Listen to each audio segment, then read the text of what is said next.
Bien, bonsoir à toutes et à tous. Bienvenue pour ce conseil municipal de printemps et de 1er avril. Comme quoi, on peut aussi être sérieux un jour de 1er avril. J'ai eu assez de plaisanteries sur cette journée pour ne pas le signifier ce soir. Juste avant d'attaquer l'ordre du jour, comme j'ai malheureusement l'habitude de le faire depuis maintenant plus d'un an, point d'information très rapide sur ce qui nous intéresse tous, c'est-à-dire la situation dans le sud de l'écoparc. Ce sera très rapide parce que vous avez l'essentiel des informations déjà. Le PSE de FAI est donc mis en route. Ça, c'est quelque chose qui dorénavant est effectif. Donc, parallèlement à cela, tout le travail maintenant est de voir comment Ford part de ce lieu. Et donc, à l'heure actuelle, c'est une période de négociation. Donc, tant qu'elle n'est pas terminée, je ne peux pas encore vous donner les résultats par définition. C'est une période de négociation entre les pouvoirs publics et Ford sur la question de la sortie, sur la question du foncier, sur la question du bâti, qui le récupère, comment, à quel prix, à quelles conditions, sur la question de l'argent également que Ford mettra en place sur la convention de revitalisation, donc quel montant, à quelles conditions, etc., etc., etc. Donc en ce moment, les négociations portent effectivement là-dessus. C'est jamais simple. De toute façon, avec Ford, ça n'a jamais été simple. Et on a tous un regard particulièrement attentif sur la voisine, sur GFT, puisque les rumeurs sont de plus en plus persistantes. Et puis elles viennent de plein de sources. Donc au bout d'un moment, quand même, on peut s'interroger sur le fait que Ford soit actuellement en négociation avec Magna pour la cession de la moitié de leurs actions, puisque GFT, c'est 50% Magna, 50% Ford en ce qui concerne l'actionnariat, et que Ford a l'intention de céder sa part à Magna. Les rumeurs sont de plus en plus persistantes, mais comme d'habitude, nous n'avons pas de rapport direct avec la direction de Ford. Donc ça reste bien évidemment une affaire à suivre. C'est une affaire qui est malheureusement bien longue.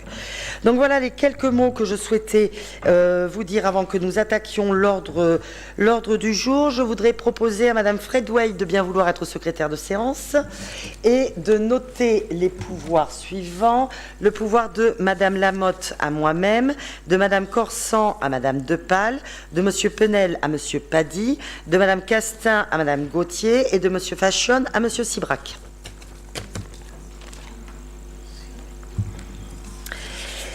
Merci. Nous commençons donc par le compte-rendu du dernier conseil municipal, c'est-à-dire celui du 11 février dernier.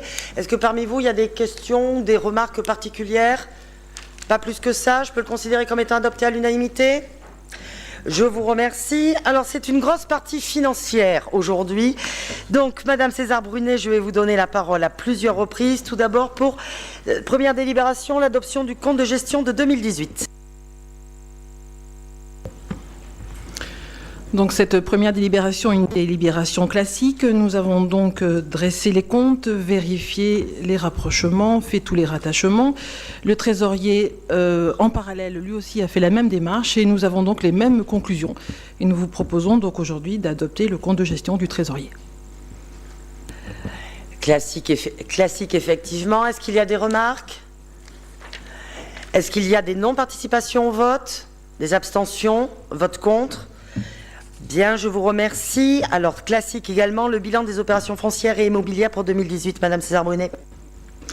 Bon, là, vous avez donc l'inventaire des opérations foncières et immobilières, comme Madame le maire l'a dit, donc les cessions de terrain et les acquisitions par la commune, là, qui se limite donc à une acquisition d'une parcelle. C'est en fait le récapitulatif de délibération que nous avons bien sûr passé en conseil municipal tout au long de l'année. Exactement. Est-ce qu'il y a des personnes qui souhaitent prendre la parole à ce sujet? Est-ce que je peux considérer cette délibération comme étant adoptée à l'unanimité?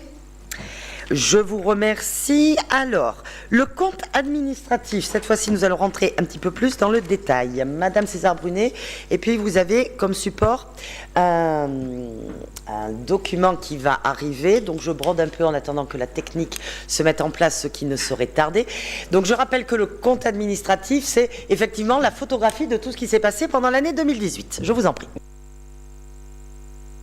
Donc voilà, donc pour se montrer sûrement un petit peu plus intéressant, donc je vous propose donc de suivre à travers le document qui vous est proposé.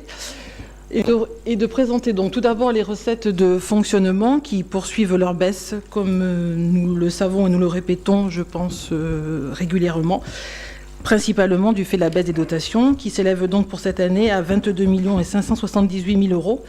Nous voyons pour autant, en déclinant un petit peu les chapitres, que pour le chapitre 70, qui est le chapitre des produits et des services, il progresse, lui, de 1,5% et se trouve donc à la hauteur de 967 000 euros.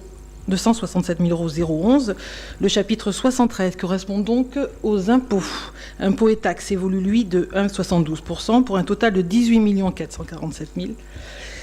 Et alors, donc, on peut quand même essayer d'y détacher que l'attribution de compensation et la dotation de solidarité métropolitaine sont en baisse. L'attribution de compensation, c'est en lien avec la mutualisation, c'est cohérent.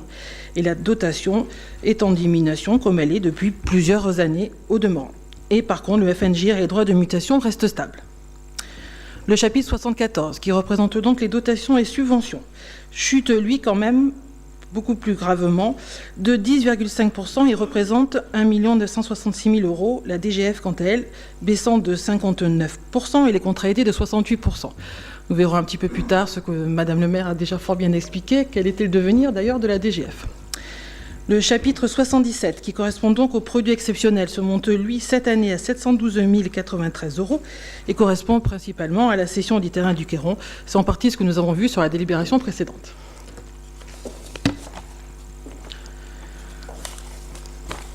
En ce qui concerne les dépenses de fonctionnement, elles sont quant à elles déstabilisées. C'est important de toujours être vigilant, d'autant plus, et ce qu'on a toujours fait d'ailleurs, cette vigilance elle a toujours été présente, mais d'autant plus quand les recettes, elles, ont tendance à s'éroder ou plutôt même chuter.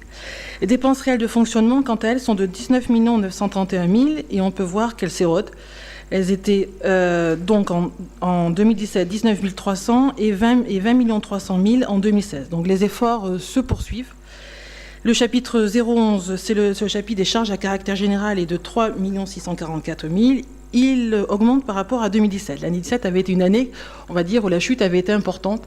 C'était en fait un petit peu plus compliqué que ça. C'était en fait une modification de la facturation qui avait donc provoqué un glissement des factures. Et on se retrouve dans quelque chose qui est beaucoup plus cohérent en termes de baisse des charges de fonctionnement.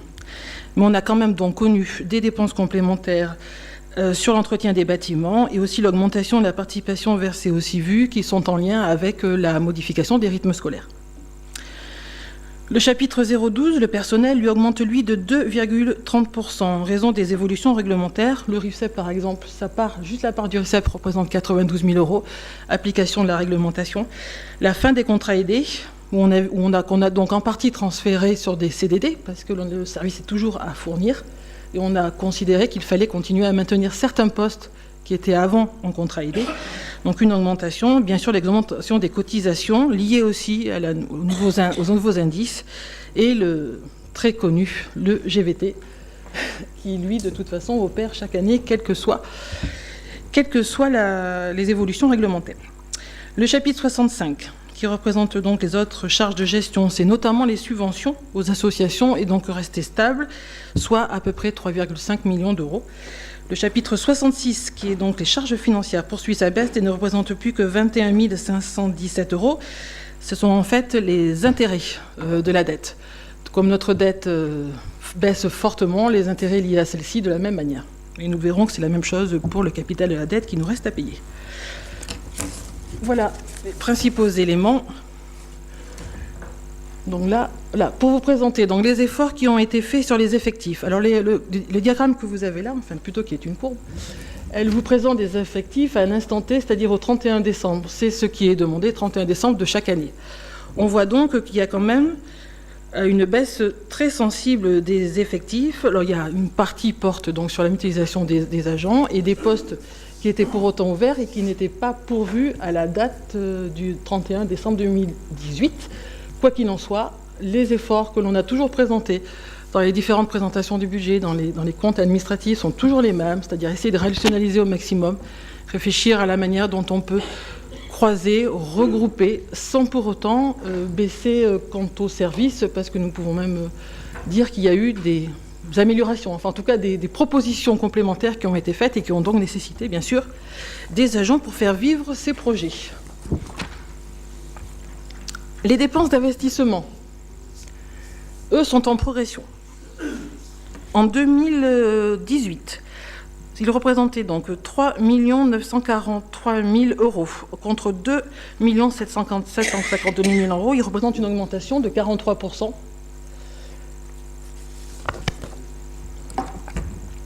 Et vous avez donc ici de présenter, alors c'est peut-être un petit peu moins lisible, je m'en excuse, tout le monde. Donc les principales dépenses d'investissement, c'est un petit peu petit. Le titre, c'est déjà pas mal. Même moi avec lunettes, je vois rien. Sans, c'est mieux. Donc les APCP, principalement pour 1 614 000 euros. Donc vous les connaissez, c'est donc tous les programmations pluriannuelles, c'est-à-dire les gros travaux, les grands investissements, les grands bâtiments, ou ne serait-ce aussi que les grands champs que nous mettons donc en dépense tous les ans. Ensuite, l'acquisition de matériel et de mobilier pour 617 000 euros.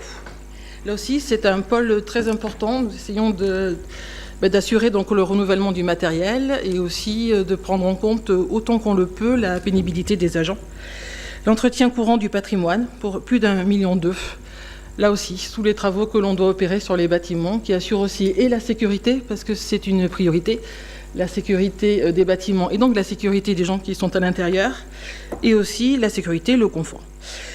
Et les subventions d'équipement qui sont versées pour 420 000 euros. Et nous avons en équivalent des recettes d'investissement pour 631 000 euros. La chaîne du financement. C'est toujours cette question-là, c'est-à-dire de pouvoir dégager sur l'épargne nette quelque chose de suffisant que l'on peut ensuite réinjecter. Donc vous le voyez, donc l'excédent brut courant, ce qu'on peut appeler la trésorerie sur une année, correspond donc à la produit de fonctionnement moins les charges, donc on est à plus de 2 millions.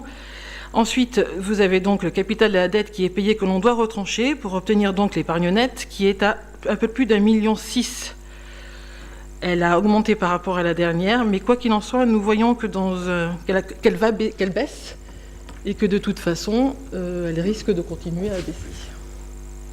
Mais elle reste quand même très intéressante pour une ville de notre strate.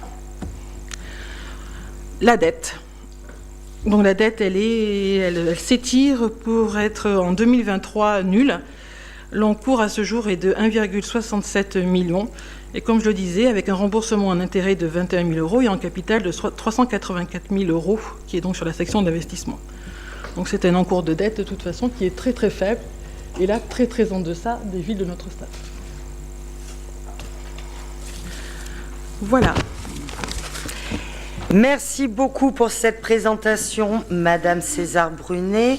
Donc là, j'imagine qu'il y a des personnes qui souhaitent intervenir. Alors dites-moi, qui demande de la parole? Pardon. Oui, je vous en prie, Monsieur Sivrac.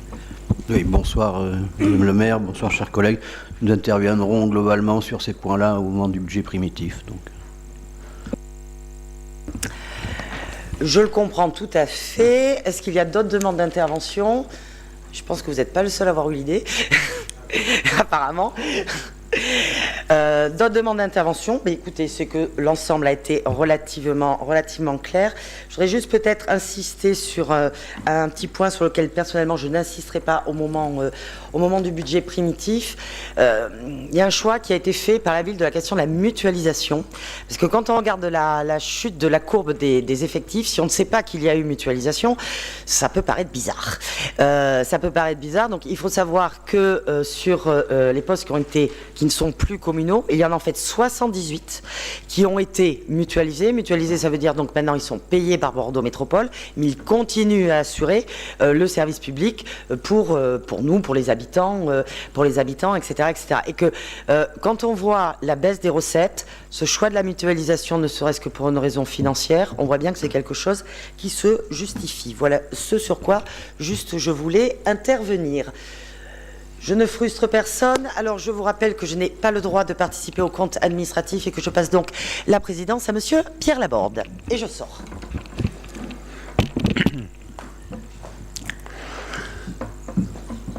Bien.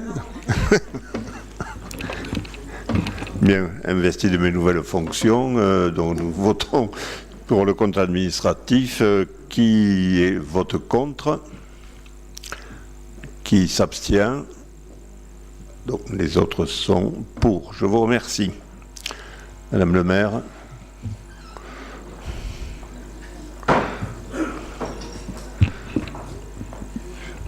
Je vous rends votre emblème Oh, quel... de pouvoir. Alors, quel sceptre.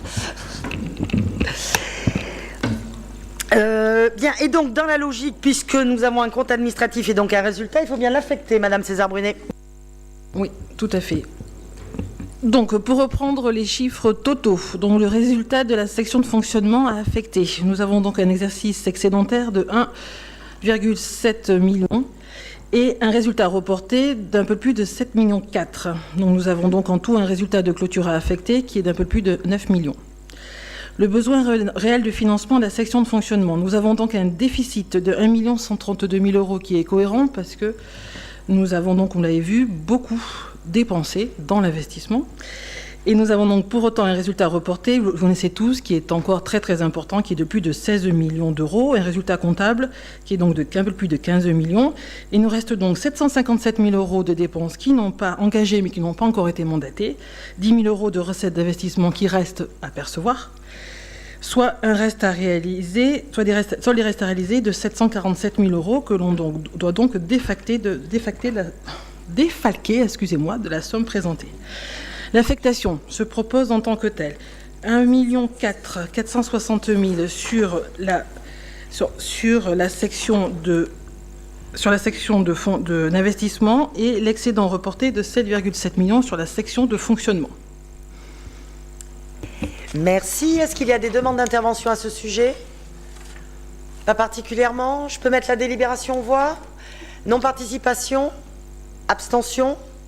Vote contre? Vote pour? Je vous remercie. Délibération suivante. Alors, on l'a dit, nous avons des autorisations de programme que nous devons revoir chaque année.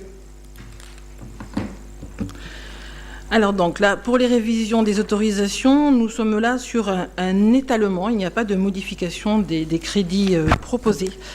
Donc sur un étalement, ça concerne donc le programme de la vacherie que vous voyez donc qui se ventile d'une autre manière.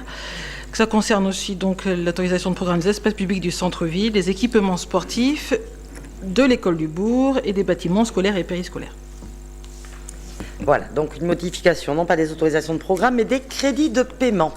Est-ce qu'il y a des demandes d'intervention à ce sujet? Je peux donc mettre cette délibération aux voix. Non-participation? Abstention? Vote contre? Vote pour? Je vous remercie. Délibération suivante. Alors, on parle d'une nouvelle autorisation de programme à ouvrir, Madame César-Brunet.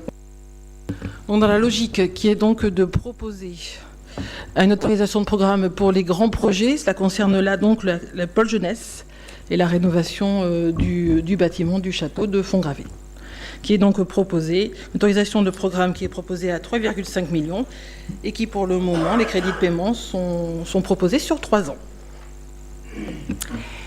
Merci. Est-ce qu'il y a des demandes d'intervention à ce sujet?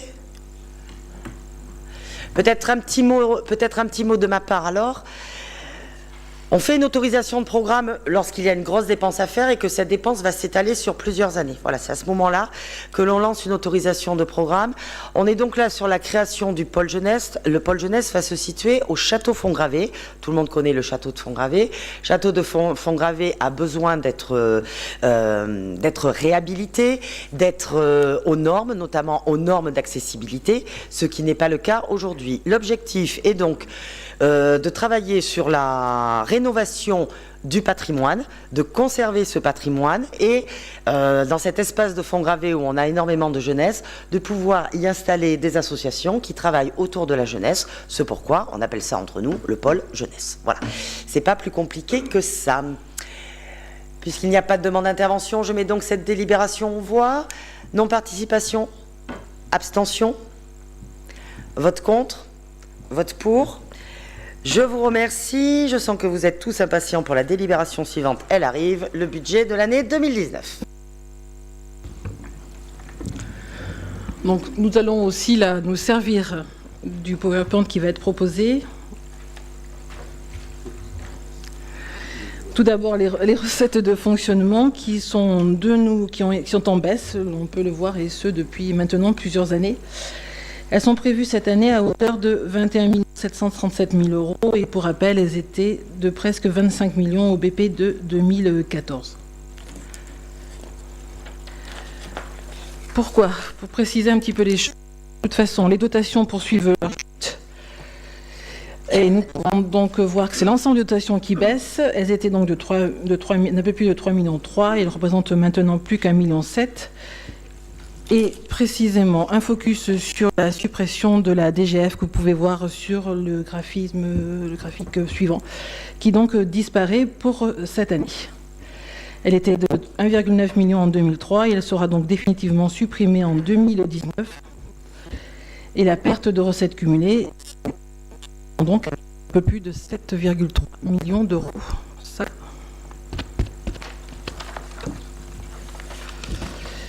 Les dépenses de fonctionnement, elles, par contre, nous devons continuer à les stabiliser, toujours dans la même logique. Merci.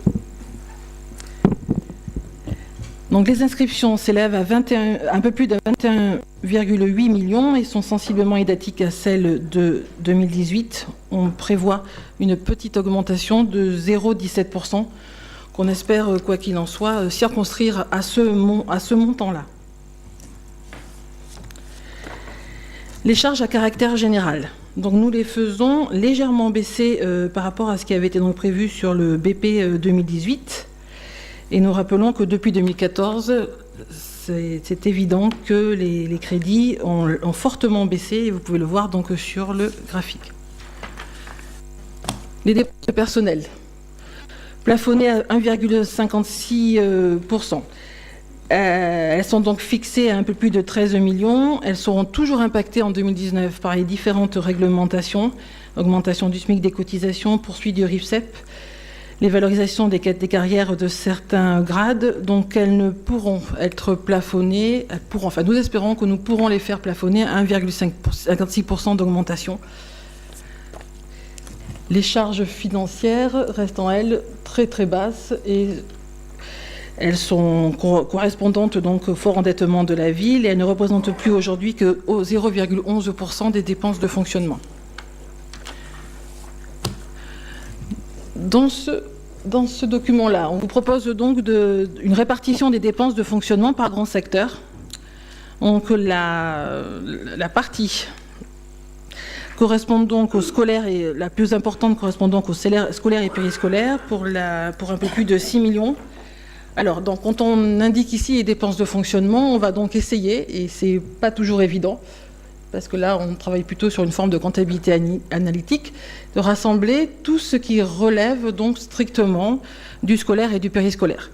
Donc, on est sur une évaluation à un peu plus de 6 millions d'euros. L'entretien et des bâtiments et du cadre de vie, un peu plus de 3 millions. Le sport et la jeunesse et vie associative, un peu plus de 2 millions. La culture, presque 2 millions. La solidarité, 890 000 euros. Et la petite enfance, 1,7 million d'euros.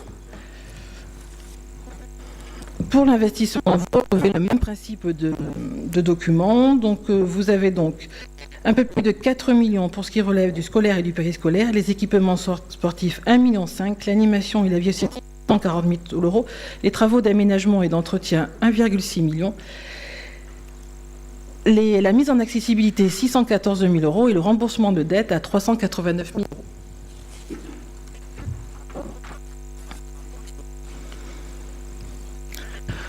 Présenté, je vous donne la lecture, c'est un petit peu lisible du coup, cette fois-ci. Quelques exemples, en tout cas là, les principales dépenses d'investissement, donc 3,6 millions pour la construction de l'école du Bourg, 488 000 euros pour les travaux dans les écoles, de certains sols, les toitures, l'entretien courant, des menuiseries, travaux d'entretien, donc l'aménagement et les travaux de climatisation sur le cinéma pour 205 000 euros, la poursuite des travaux d'aménagement du centre-ville 229 000 euros, les travaux d'enfouissement aussi qui représentent donc de la voirie, le changement de notre pool de véhicules et la création d'une aire de jeu à Cambon. Je vous permettrai de Bien sûr, vous avez tous relevé qu'il manque un petit C à Cambon, parce que Ambon, non, ce n'est pas... Les équipements sportifs, 303 000 € pour l'affection du sol du tennis couvert, 405 000 € pour la toiture du manège couvert du centre épique, 150 000 € pour la reconstruction de la piscine. On est bien d'accord que là, on rentre donc dans la paix, c'est vraiment une toute petite partie. Et 437 000 € pour le tir à l'arc. Pour la vie associative, les travaux de la petite bergerie de la maison des leveurs, la création du pôle jeunesse, là aussi nous sommes sur tout le lancement en fait du programme, et 23 000 € de subvention d'équipement pour une crèche, pour lui permettre donc de faire des travaux.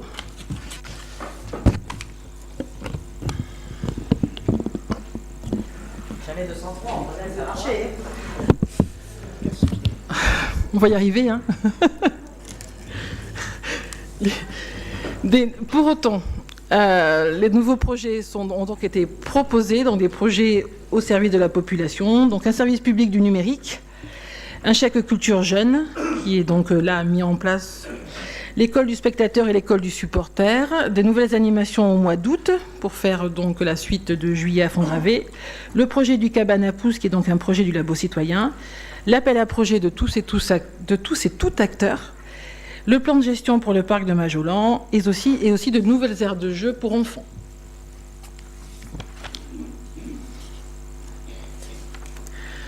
Pour reprendre donc nos priorités budgétaires, on le maintien des taux d'imposition parmi les plus faibles de la métropole. Je vous propose donc ce tableau qu'on va conserver pour la délibération suivante, mais aussi donc la poursuite d'une tarification des services municipaux très sociale, un plan pluriannuel d'investissement qui reste très ambitieux et donc le maintien du faible niveau d'endettement de la ville. Merci beaucoup. Bon, le dernier micro, ça avait l'air d'aller mieux. Bon, sur ce, tout le monde a le micro devant soi pour tous ceux qui souhaitent dorénavant s'exprimer. Alors, puisque tout le monde s'est réservé pour le budget, c'est parti. Je vous écoute. Qui souhaite prendre la parole en premier ? Je vous en prie.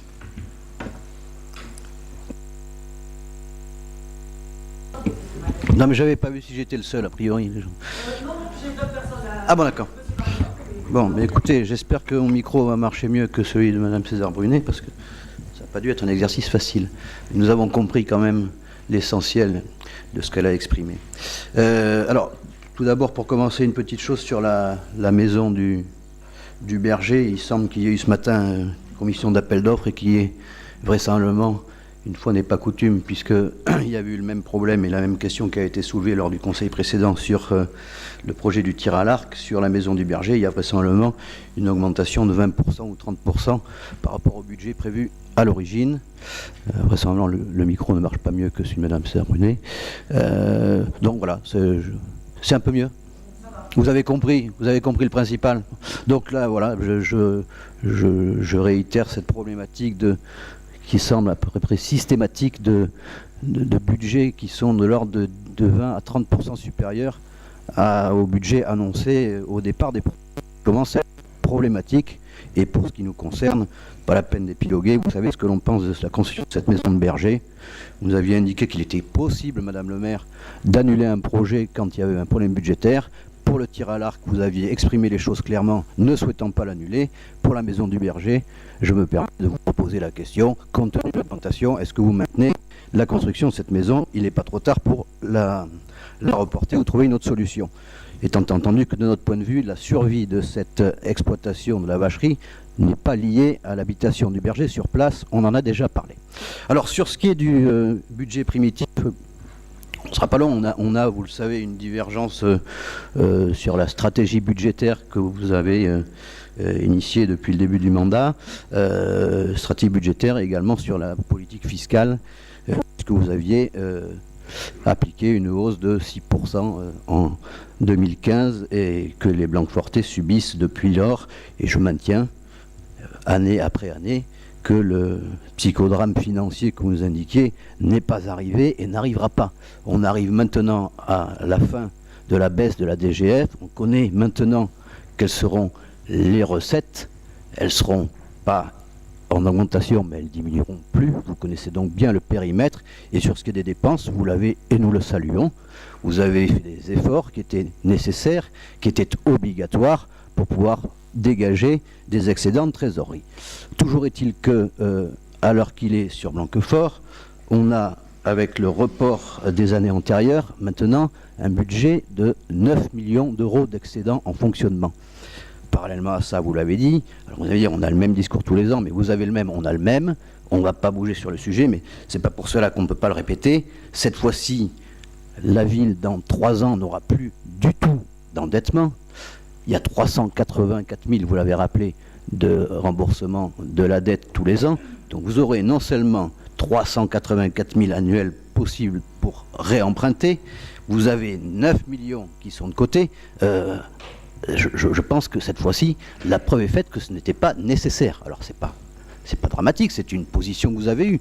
Mais notre position de dire, vous pouviez éviter cette augmentation, nous la maintenons, on le redit. Et donc nous refaisons la proposition qui a été faite l'année dernière ici à Blanquefort et qui a été proposée par des municipalités de la métropole, notamment je crois Talence et à Bordeaux dans une moindre mesure, de ne pas augmenter la fiscalité en jouant sur l'augmentation des bases. Et donc nous vous redemandons, Madame le maire, cette fois-ci de le faire parce que vous pouvez parfaitement le faire. Et si vous ne le faites pas, c'est parce que vous pensez que les Blanquefortais n'ont pas besoin de bénéficier de cette baisse-là. Le grand débat a quand même fait apparaître qu'une demande principale des Français était un problème de fiscalité, de pression fiscale, notamment des gens qui sont dans des situations de classe moyenne. Les Blanquefortais, pour la plupart, sont des gens concernés par cette problématique. La commune de Blanquefort a, grâce à sa situation financière, la possibilité, alors vous allez me dire, c'est pas une commune de le faire, ben peut-être que si, peut-être que Blanquefort pourrait proposer et faire bénéficier les Blanquefortais de la situation financière pour ne pas leur impliquer une augmentation des bases et de maintenir au moins les taux là où ils sont.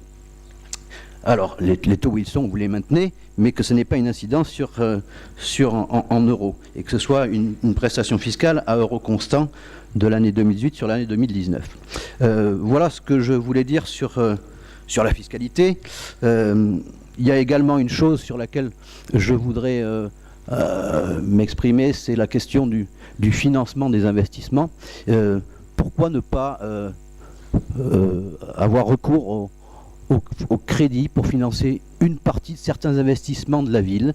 Je pense notamment aux investissements qui sont sur le long terme, qui sont pour 2 ou 3 générations des Blanquefortais. Est-il judicieux d'autofinancer l'intégralité de la piscine? Est-il judicieux d'autofinancer l'intégralité de l'école du bourg, alors même que les taux sont actuellement très bas et que dans 5, 10, 15 ans, quand vous voudrez emprunter, ou la commune voudra emprunter, eh ben les taux seront peut-être plus hauts. Donc il est peut-être sur des projets qui sont sur du très long terme judicieux de faire appel à l'emprunt. Et je terminerai sur une question, Madame le maire, qui est à rapport avec la piscine. La piscine que nous appelions de nouveau en intercommunalité depuis plusieurs années, 3-4 ans me semble-t-il, et sur laquelle vous nous disiez que l'intercommunalité n'était pas possible faute de combattants. Vous avez exprimé il y a 6 mois de cela la possibilité de cette intercommunalité avec la ville de Parempuire. Alors, pouvez-vous nous maintenir le fait que vous aviez véritablement, à l'époque, interrogé l'ensemble des villes voisines de Blanquefort pour ce projet en intercommunalité? Vous aviez vraisemblablement, c'était le cas puisque nous aviez indiqué que personne n'était intéressé.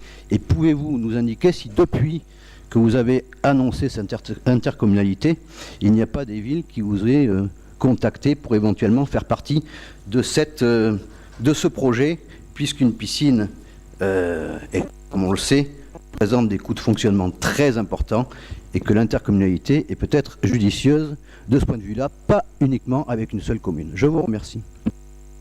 Merci, Monsieur Farignon. Chers collègues, je ne partage pas tout à fait l'optimisme de notre collègue de l'opposition quant à l'avenir des collectivités et quant à l'avenir budgétaire et même fiscal de ces collectivités.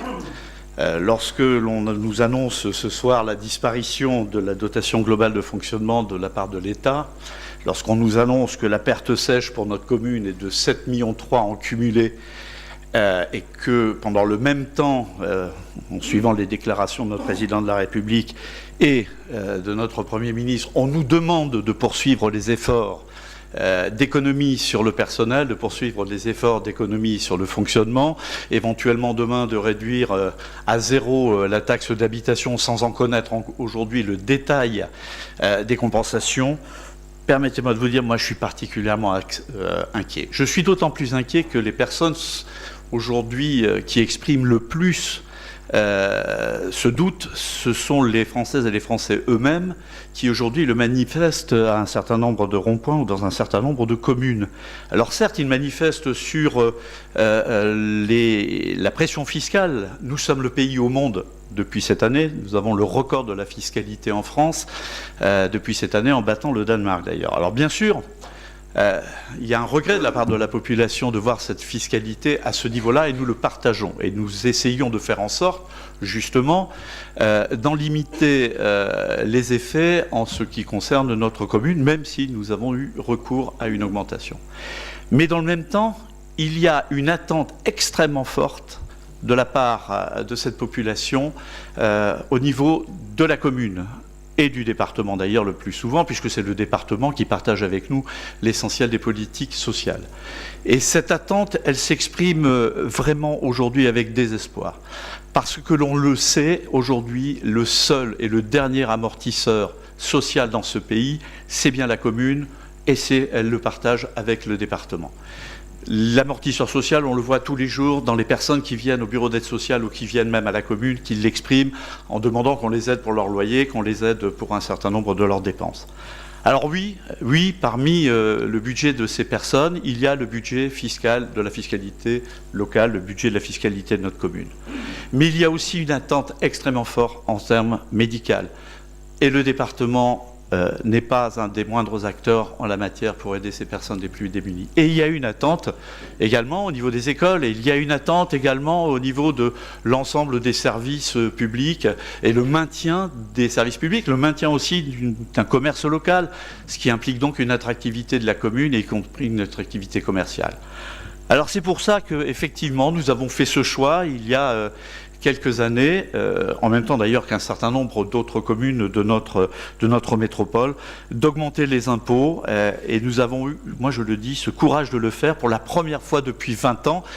C'est bien qu'il y avait urgence. Si nous ne l'avons pas fait auparavant, et nous ne l'avons pas fait dans les 2 mandats précédents, nos prédécesseurs ne l'avaient pas fait non plus d'ailleurs, mais c'est bien parce que nous avons ressenti cette urgence. Alors l'urgence, elle est celle de l'urgence sociale, elle est aussi l'urgence effectivement de maintenir l'ensemble des services le plus possible à leur niveau actuel. Alors, il fallait pour ça anticiper cet effet ciseau. Et cet effet ciseau, quand vous me dites que vous ne partagez pas nos craintes sur les conséquences demain de cet effet ciseau, moi je peux vous dire que je suis vraiment extrêmement inquiet et que toutes les statistiques aujourd'hui des économistes qui s'intéressent aux situations des collectivités locales vont dans le même sens, c'est-à-dire la difficulté pour nous d'assumer et de maintenir au même niveau l'offre de services publics dans les collectivités, en particulier celles qui sont situées en monde rural ou dans le monde périurbain. Et on le voit bien, les difficultés que nous avons à maintenir les écoles, les difficultés que nous avons à maintenir aussi une population et une population jeune. Et c'est pour maintenir cette population jeune que nous avons fait aussi ces choix fiscaux qui nous ont permis aussi d'attirer un certain nombre de structures permettant des constructions de logements, pas uniquement d'ailleurs des logements privés, mais aussi des logements à caractère sociaux, qui nous permettent aujourd'hui le maintien d'une population jeune sur notre commune. Alors oui, la commune de Blanfort est une commune aujourd'hui attractive. Elle est attractive parce qu'on continue d'aider ces associations. Elle est attractive parce qu'on continue d'y investir dans le sport, parce qu'on continue d'y investir dans des équipements culturels, parce qu'on s'arrange aussi pour que cette population ne vieillisse pas et qu'elle permette le maintien de ces équipements scolaires qui font notre fierté. Plus de 10 000 étudiants et personnes scolarisées sur notre commune. C'est aussi la garantie pour nous demain d'un avenir pour cette commune, à un moment où elle est particulièrement touchée également au niveau économique. Je vous remercie. Merci, Madame Duro. Mes chers collègues, bonsoir. Bon, je ne vais pas parler de chiffres, hein. Ça a été fait. Je vais rejoindre Monsieur Ferniaud, la position de Monsieur Ferniaud. Moi, je vais juste quelques points que je retiens. La baisse des dotations, pour moi, elle est problématique. Monsieur Ferniaud l'a dit. Et je l'avais dit en 2015, j'étais tout à fait favorable à cette hausse de la taxe foncière et de la taxe d'habitation. Et j'avais dit qu'il ne fallait pas hypothéquer sur l'avenir. Et aujourd'hui, avec les dotations à zéro, eh bien, on s'aperçoit que ça a été très judicieux de le faire. Donc sur ce point, je reste sur ma position. Et je pense que voilà, la municipalité a bien vu les choses venir. La vente de la SEMI est preuve aussi d'une bonne gestion, puisque grâce à cette vente, on a pu investir sans recourir à l'emprunt. Et une ville qui ne recourt pas à l'emprunt et une ville qui n'est pas endettée, c'est aussi un signe de bonne gestion. Si vous, dans votre foyer, vous n'êtes pas endetté, c'est un signe de bonne gestion aussi. Heureusement que... Alors effectivement, on peut recourir à l'emprunt, et je pense que dans les années à venir, on va recourir à l'emprunt. Mais on pourra recourir à l'emprunt justement parce que nous n'en avons pas actuellement. Et qu'il y a encore des choses à faire sur Blanquefort, et notamment tout ce qui concerne la réfection des écoles. Donc, pour moi, voilà, je trouve que ça a été judicieux. En ce qui concerne la baisse des taux d'imposition, donc là, ça reste à l'étal, on ne bouge pas. Alors, bien sûr, on va parler de Bordeaux, la baisse des taux d'imposition à Bordeaux et la baisse des taux d'imposition de Talence. Bon.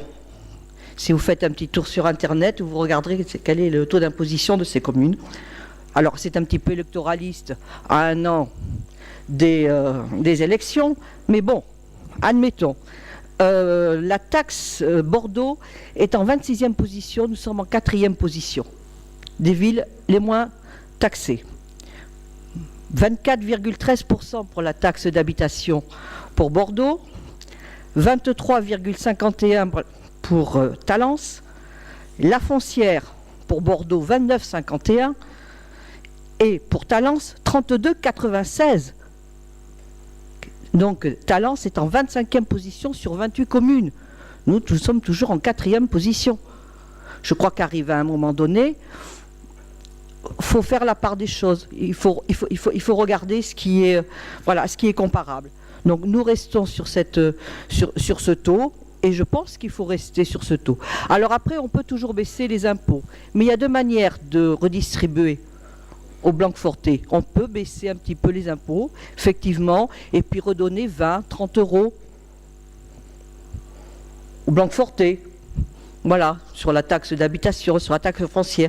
Mais il y a une autre façon de redistribuer, c'est de continuer justement, et c'est ce que disait M. Ferniaud, à garder les services, continuer à garder notre ADN au niveau des associations, parce que c'est vrai qu'avec 158 associations sur Blanquefort, donc ça prouve un certain dynamisme et ils ont besoin du soutien de la mairie. Ça permet aussi de garder des prix corrects au niveau de la restauration scolaire. Ça permet de garder aussi le cadre de vie et j'en passe. Ça aussi, c'est une manière de redistribuer aux Blanquefortais et à tous les Blanquefortais. Tout le monde. Voilà. On peut redistribuer 20 euros, mais on peut redistribuer des services. Voilà. Et donc moi, je choisis cette deuxième solution. Voilà. Donc je voterai le budget, voilà, parce que je suis en accord. Merci. Merci. D'autres demandes d'intervention, Monsieur Sibrac? Alors, je crois savoir que c'est Monsieur Faregnaud, et non pas Ferniaud, mais enfin bon. Mais pourtant, je me permets de faire... Alors, il faut dire Faregnaud ou Ferniaud? Faregnaud. Alors, Monsieur Faregnaud, je ne suis pas optimiste d'un optimisme démesuré, je suis pragmatique et concret. Concernant Madame Duro, je vous rappellerai, Madame Duro, que jusqu'à maintenant, me semble-t-il, les services dont vous faites la louange à Blanquefort, et donc on peut effectivement se féliciter, les associations, les services sociaux, toutes les participations, ont lieu aujourd'hui. Sommes-nous d'accord, Madame? Bon. l'augmentation d'impôt qui a eu lieu en 2015 était de 600 000 euros. D'accord ? C'est 600 000 euros qui ont été augmentés en termes de recettes pour Blanquefort et qui ont été prélevés sur la poche des Blanquefortais. 600 000 euros, en 2018, il y a eu 600 000 euros prélevés au titre de cette augmentation et on a un résultat de fonctionnement qui est d'1,7 million. Alors admettons, Madame Duro, qu'on n'ait pas eu cette augmentation il y a 4 ans, eh bien, il y aurait un excédent de fonctionnement aujourd'hui d'1,1 million et non pas d'1,7 million.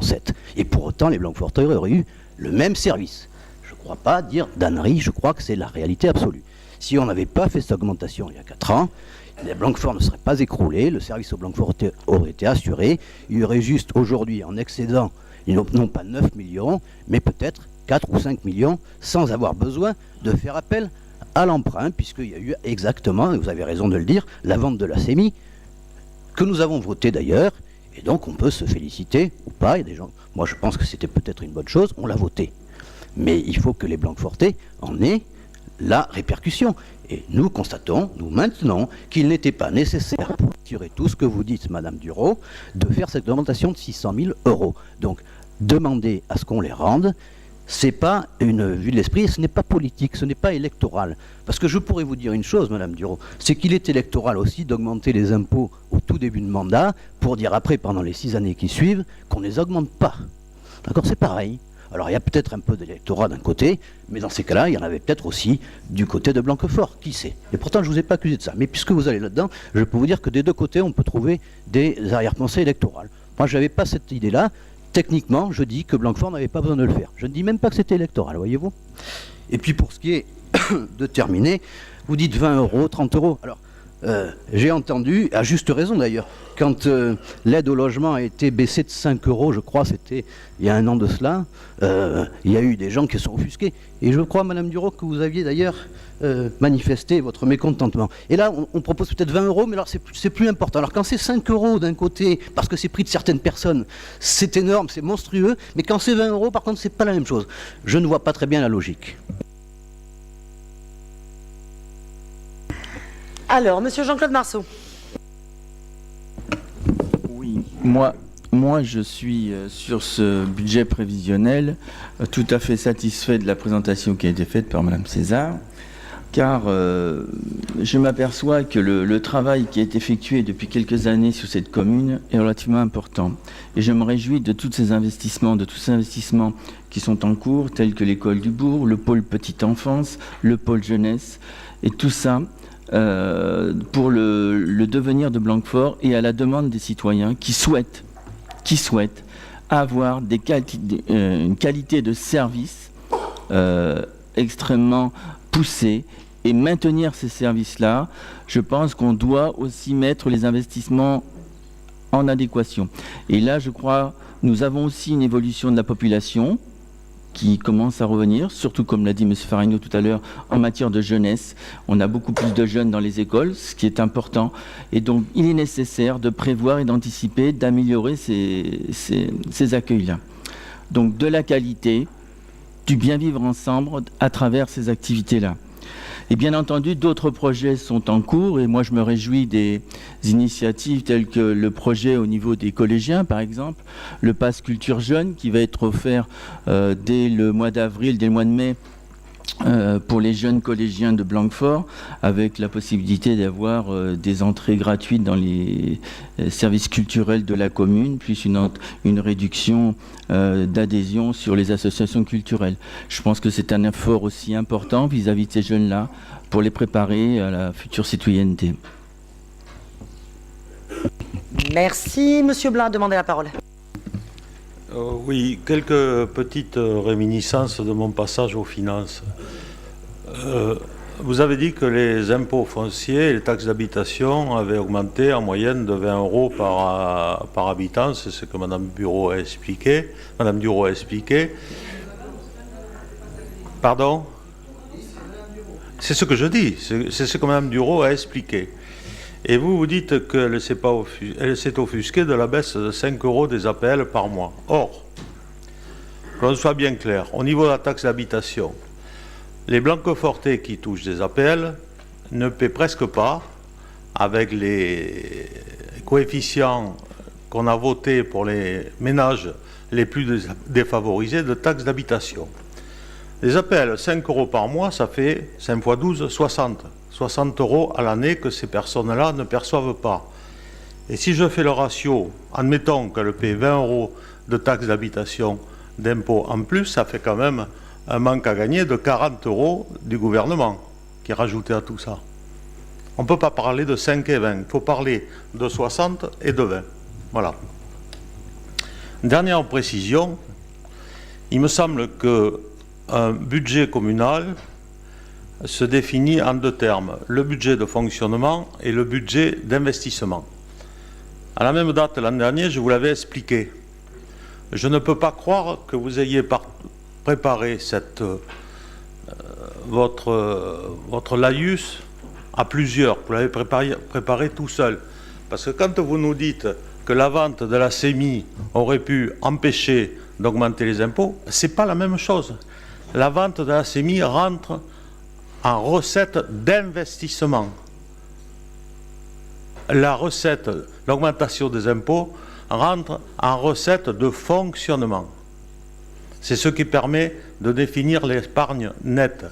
Donc ça n'a rien à voir. L'investissement, je vais schématiser, c'est ce qui va nous permettre de refaire une école, de refaire le château de Fontgravé, c'est ce qui va permettre de faire la piscine. Le fonctionnement, ça sert à payer les fluides, le personnel et les subventions aux associations. La vente de la SEMI ne rentre pour aucun euro dans le budget de fonctionnement. Voilà. Monsieur Sibrac. Écoutez, j'ai l'impression de revoir le film. J'ai eu une leçon de Monsieur Blanc l'année dernière qui fait fi de mélanger les choses. J'ai très bien compris, Madame le maire m'avait expliqué déjà au budget 2015 la même chose. Alors soit je suis idiot, mais Monsieur Blanc, je vous assure que j'ai compris. Alors vous adressez aussi à Madame Duro. Alors peut-être que vous avez pensé que Madame Duro n'avait pas compris. Mais moi, pour ce qui me concerne, et nous à l'opposition, on a compris ce qu'était un budget de fonctionnement. Ah bon ? Ah, on n'a pas compris, d'accord. Alors écoutez, on n'a pas compris, mais est-ce que vous pouvez donc m'indiquer si ce que j'indique quand il y a 600 000 € en recettes de fonctionnement qui sont liées à l'augmentation d'impôts 2015, on est d'accord ou pas? Oui? Non? Bien. Alors on s'arrête là, Monsieur Blanc. Là, c'est OK. On est en fonctionnement. Et donc on a eu un résultat d'excédent de 1,7 million. Oui ou non? Il me semble que Mme César Brunet l'a indiqué. Madame César Brunet, 1,7 million ou pas? Bien. Donc si on a... Pardon, madame? 1,6 million d'épargne oui, nette, monsieur très bien, Sibrac. je vous l'accorde. Comme ça, vous avez le chiffre exact. Après avoir remboursé la dette et l'amortissement, c'est ça, Monsieur Blanc? C'est donc de l'amortissement. Ah, ça, je l'ai compris. Donc, si on n'avait pas eu ce 1,6 million et si on n'avait pas eu 600 000, on aurait 1 million de rapports. Est-ce qu'on est bon ou pas, Monsieur Blanc? J'ai compris ça, c'est bon? Bon, excusez-moi, écoutez, messieurs Sibrac et messieurs Blanc, Madame le maire, je voudrais juste... Madame le maire, excusez-moi, monsieur Sibrac. Non, le jeu de Monsieur Blanc, tous les ans, de monsieur nous la raconter Sibrac, s'il vous plaît. Et de cacher le principal Sibrac, technique qui est de dire que... Je voudrais dire une phrase, Madame monsieur le maire. Sibrac, est-ce que vous me permettez de la dire? Alors d'accord, si vous m'autorisez après à conclure sur ce que j'ai à dire. Après vous terminerez, vous avez cette faveur et c'est normal. Je ne vous ai jamais interdit de prendre la parole, donc vous n'avez pas besoin de demander mon autorisation. Je voudrais rappeler à tous les conseillers municipaux ici autour de la table que quand on se parle, il n'y a pas de duel particulier, puisque là j'ai beaucoup d'invectives personnelles vers monsieur, madame, etc. etc. On est un ensemble, l'ensemble du conseil municipal, on peut se poser des questions, on peut se répondre, on n'y va pas sur des invectives particulières. En tant que présidente, il me semblait quand même que c'était mon droit et mon devoir de le faire. Maintenant, monsieur Sibrac, est-ce que vous voulez conclure votre intervention, je vous prie? Oui, Madame le maire, il n'y avait pas d'invective. Quand les gens expriment des propos et qu'on n'est pas d'accord, je me permets de m'adresser à ces gens-là parce qu'ils ont personnellement exprimé quelque chose. Si vous avez trouvé ça des invectives, moi je trouve que c'était une confrontation d'idées et que c'était technique pour ce qui nous concerne. J'ai entendu Monsieur Marceau, alors pardon, je nomme Monsieur Marceau, il n'y a pas d'invective. Monsieur Marceau nous a fait une description de services qui sont mis en place que nous n'avons absolument pas contesté. Nous sommes intervenus sur des questions techniques. Alors Monsieur Blanc juge que nous n'y connaissons rien. Moi je pense qu'on a compris quelques fondamentaux et que ce que l'on développe depuis 4 ans, vous ne le partagez peut-être pas, mais ça tient la route. Je vous remercie, Madame le maire. Madame Joux va demander la parole. Non, moi je voudrais, je vais calmer l'ambiance, je voudrais féliciter sur ce budget où quand même on voit bien qu'on donne priorité à l'éducation, donc aux générations futures. au bâtiment, à la vie associative, et là c'est très important.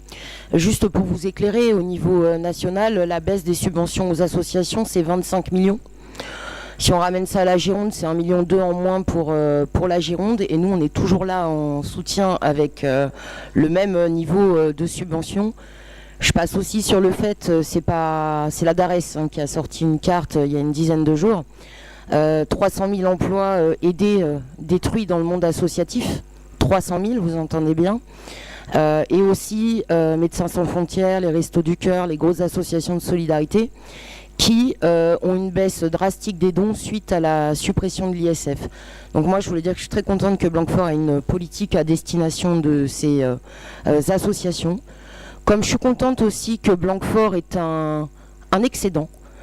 Parce que pour les générations futures, on doit savoir anticiper et pas raisonner en court terme.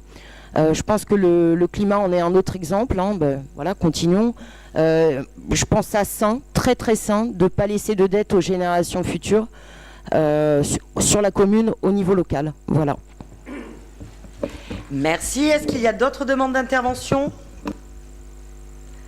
Pas particulièrement? Oui, je vous en prie. Je veux juste rajouter quelque chose. Je ne pense pas que ce soit une hérésie, contrairement à ce qu'a dit une élue de cette assemblée, que je ne nommerai pas pour ne pas avoir d'invective. Emprunter n'est pas une mauvaise chose pour une commune. Je pense que c'est même une obligation. Et donc je pense que c'est une faute technique. C'est pas méchant ce que je dis, mais c'est une bêtise. Un couple et un ménage qui empruntent, ce n'est absolument pas dangereux. Ce qu'il faut, c'est le surendettement qui est dangereux, que ce soit pour une commune ou pour un ménage. Mais ne pas emprunter est, à mon avis, une hérésie, surtout quand il y a des taux qui sont bas. Et donc je reviens sur ma demande et j'indique à Madame Jouve que, de mon point de vue, endetter une commune de façon raisonnable et sur le long terme, pour des investissements qui sont de long terme, ce n'est absolument pas une hérésie, de mon point de vue. Est-ce qu'il y a d'autres demandes d'intervention? Je vais donc intervenir à mon tour. Bâtir un budget communal, c'est pas uniquement jouer sur des questions de quelques taux d'un côté en dépenses ou en recettes. Je voudrais juste remettre en position les grands ensembles. On présente le premier budget de la ville avec une dotation de l'État à 0. Je suis outré, je suis même étonné que les conseillers autour de la table n'en aient pas davantage parlé. Je suis outré. Je voudrais juste quand même vous expliquer un petit peu pourquoi. Sur ce gouvernement et le gouvernement précédent, comme ça au moins il y a une égalité puis on n'en parle plus, il y a eu effectivement une baisse de la dotation. Baisse de la dotation systématique sous le gouvernement précédent. On avait pris une motion, si vous vous rappelez, à ce moment-là, parce que je trouvais que c'était un peu lourd. Et puis on a annoncé sur ce gouvernement qu'il n'y aurait pas de baisse de dotation. J'étais à chouette. Raté. On se retrouve à 0. Pourquoi on se retrouve à 0? C'est ça qu'il faut comprendre. Vous avez une enveloppe globale. Ça s'appelle la dotation globale. Et à l'intérieur de cette enveloppe globale, vous avez 3 parties. Vous avez la dotation de solidarité rurale. On n'est pas dans le monde rural, on n'y a pas droit. Normal. On a la dotation de solidarité urbaine. Ah oui, mais celle-là, elle est spécifique. Ce sont uniquement pour les villes qui ont des quartiers politiques de la ville. On n'y a pas droit. Ok? Bon, ça, c'est depuis toujours. Donc, on prend la 3e partie. L'enveloppe globale ne bouge pas, c'est exact. Mais, dans cette enveloppe globale, les 2 premiers, là, dont j'ai parlé, eux, augmentent. Mais augmentent, très bien, par un choix technique. Je veux parler technique un peu moi aussi. Par un choix technique, ce qu'on appelle la péréquation, c'est-à-dire on va prendre sur la 3e. Et comment est-ce qu'on prend sur la 3e? On regarde les villes qui ont un fort potentiel fiscal. C'est quoi les villes qui ont un fort potentiel fiscal? Ce sont les villes qui ont un faible taux d'imposition. Et là, je me tourne, puisque ça va préparer, vous avez compris, la délibération d'après, ça sera sur les taux d'imposition. À mon avis, je pense qu'on aura dit l'essentiel sur le budget. Mais bon, et là je regarde effectivement le classement. J'avais annoncé que je maintiendrais Blanquefort dans les plus faibles taux d'imposition de Bordeaux Métropole. Nous sommes aujourd'hui dans les plus faibles taux d'imposition de Bordeaux Métropole. Voilà, il y a cet élément-là, c'est-à-dire que plus on bouge sur le potentiel fiscal, plus il y a une baisse. Moi je me rappelle qu'à une certaine époque, quand... ah oui, j'annonçais, comment on dit déjà? Ah oui, un scénario catastrophe. On m'a dit, jamais on aura une DGF à 0. Eh ben si, on y est. On a dorénavant une DGF à 0. Donc, ce qui signifie qu'au point de vue des recettes de la ville, parce qu'à un moment, pour dépenser, il faut bien avoir des recettes, au point de vue des recettes de la ville, il reste les recettes fiscales, dont acte, et quelques dotations qui restent, notamment des dotations qui sont liées, à la métropole. Et qui bougent pour des raisons différentes. On va effectivement pas rentrer dans les détails. Quand on regarde effectivement la baisse des recettes, et je répète, je ne fais pas un truc gouvernemental ou anti-gouvernemental, moi je suis quelqu'un de super terre à terre. Moins 7,3 millions d'euros en fonctionnement. Moi je veux bien qu'on me dise plus 600 000. Moi je mets en face moins 7,3 millions d'euros en fonctionnement. Aucun service public n'a été diminué. Au contraire, des services publics ont été créés. Et j'aurais trouvé logique que, voilà, quand on parle d'une recette d'un côté, on parle aussi des dépenses de l'autre, parce qu'effectivement, un budget, c'est un tout. Des services ont été créés. Je rebondis par exemple sur ce que disait M. Marceau. On va avoir tous les jeunes entre 11 et 15 ans qui vont pouvoir bénéficier, et donc ça s'adresse à tous, on est bien d'accord, les plus défavorisés, mais également les classes moyennes, qui vont pouvoir favoriser pour l'année d'une entrée gratuite au cinéma, une entrée gratuite sur le festival Échappée Belle, une entrée gratuite au concert de l'ABC et 15 € de réduction si on paie une cotisation, une adhésion à une association culturelle. Blanquefortaise, j'ai oublié de préciser, mais bien évidemment Blanquefortaise. Faire un budget, c'est se poser la question de la recette, mais c'est aussi se poser la question de la redistribution. Alors maintenant, les questions de « on a les moyens ». Je veux juste reprendre 2 ou 3 chiffres qui vous ont été donnés là, mais c'est vrai que les tableaux étaient peut-être un petit peu petits. C'est facile à comprendre. Je prends mes recettes, je prends mes dépenses. J'ai un résultat. Ce résultat, on appelle ça l'épargne brute. D'accord ? Je ne mets pas du tout dedans la dette. Ça, j'y viens après. Mais ce que je dépense tous les jours, mon loyer, etc., toutes les charges générales, mon personnel et tout le bazar, et mes recettes. Début du mandat, cette épargne brute, cet excédent brut courant, il était à 2,8 millions.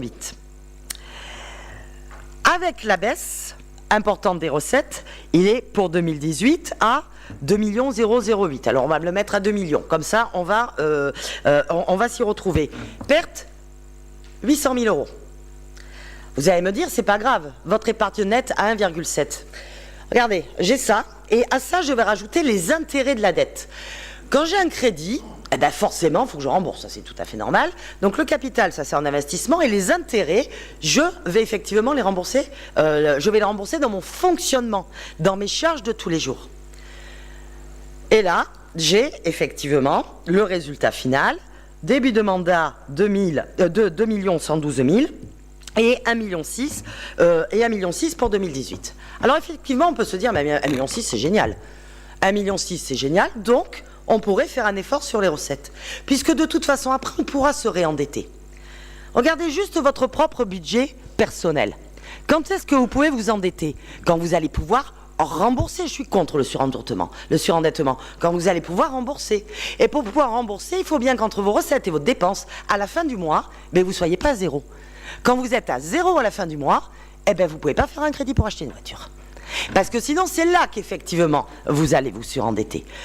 Nous, les collectivités, c'est pas nous Blanquefort, c'est nous, les collectivités, nous devons obligatoirement maintenir une épargne brute et nette qui soit suffisamment importante par rapport au capital que l'on a à rembourser, puisque contrairement à l'État, toutes les collectivités, nous sommes obligés de présenter un budget en équilibre. On ne peut absolument pas s'endetter pour le fonctionnement, ça nous interdit. Il n'y a que l'État qui a droit. Bon, mais ça c'est la loi, elle date pas d'aujourd'hui. Effectivement, on fait avec.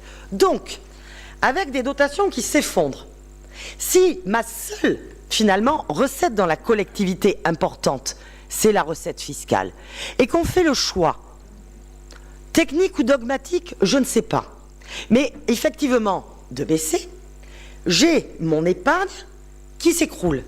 Si j'ai mon épargne qui s'écroule, quand je vais avoir besoin de réemprunter, le problème c'est que je me retrouverai avec un tel reste que je ne pourrai plus payer les intérêts de mes futurs emprunts, y compris à long terme. Voilà pourquoi aujourd'hui, on utilise en investissement le surinvestissement que nous avons effectivement par la vente de la CEMI sans faire des emprunts sur le long terme, parce que puisque je ne fais pas des emprunts sur le long terme, ça me permet je n'ai pratiquement plus rien à rembourser, on a 0,11%, je pense sous ton contrôle Sylvie, on a 0,11% de notre budget. Ça me permet effectivement de garder cette épargne nette. Garder cette épargne nette, pas pour ce mandat, mais après ce mandat, Blanquefort va continuer à vivre, il y en aura un autre, et puis encore un autre, et puis encore un autre, et puis encore un autre. Et je crois qu'on se doit de donner effectivement un budget qui tient la route, pas pour la première ou la deuxième année de mandat, mais pour le plus possible sur les années à venir. D'autant plus que ces fameuses bases, alors on va revenir sur ces fameuses bases. Alors ces fameuses bases, d'habitude, elles étaient à 1, quelque chose %. Cette année, les bases, on est à 2,2%. Alors, c'est quoi cette histoire de base? Eh bien, je vais répondre très simplement. Ça s'appelle l'inflation. Quand, dans nos charges générales, on paie l'électricité, ben, vous, habitants, vous avez pris 5%. Ben, nous aussi. Nous, quand dans nos charges, effectivement, on paye les salariés, parce que c'est bien aussi de pouvoir les payer, il y a ce que tu disais tout à l'heure, le glissement vieillesse-technicité, sans même parler de mesures gouvernementales, parce qu'une fois de plus, c'est absolument pas le problème, eh ben, ça aussi, c'est absolument normal que ce soit quelque chose qui puisse suivre l'inflation. Donc, grande question quand on fait un budget, c'est qu'on ne fait pas un budget à l'année. On fait un budget pluriannuel. Ça marche pour l'investissement, mais ça doit également marcher pour le fonctionnement. Sinon, on n'est pas honnête avec l'avenir. On est en train, effectivement, d'handicaper l'avenir. Moi, je suis plutôt contente d'être pratique. Et quand on parle effectivement de classe moyenne, de faire le choix de la redistribution. Faire le choix de la redistribution, c'est l'exemple que citait M. Marceau tout à l'heure. C'est parce que on sait très bien qu'il y a une fracture numérique, tout le monde en parle, c'est galvaudé, qu'on crée un nouveau service, le service public du numérique. Voilà, et ça va directement, effectivement, en aide au Blanquefortais. Alors, soit de manière financière, parce qu'il y a le chèque sport, parce qu'il y a le chèque culture. Écoutez, moi j'ai passé, on a eu un très beau week-end, c'était super, faisait super beau. Il y avait plein d'animations à Blanquefort, comme tous les ans à cette époque. J'ai croisé plein de gens qui m'ont dit un truc, c'est pas la première fois qu'ils me le disent, il fait bon vivre à Blanquefort. Parce qu'effectivement, il se passe plein de choses.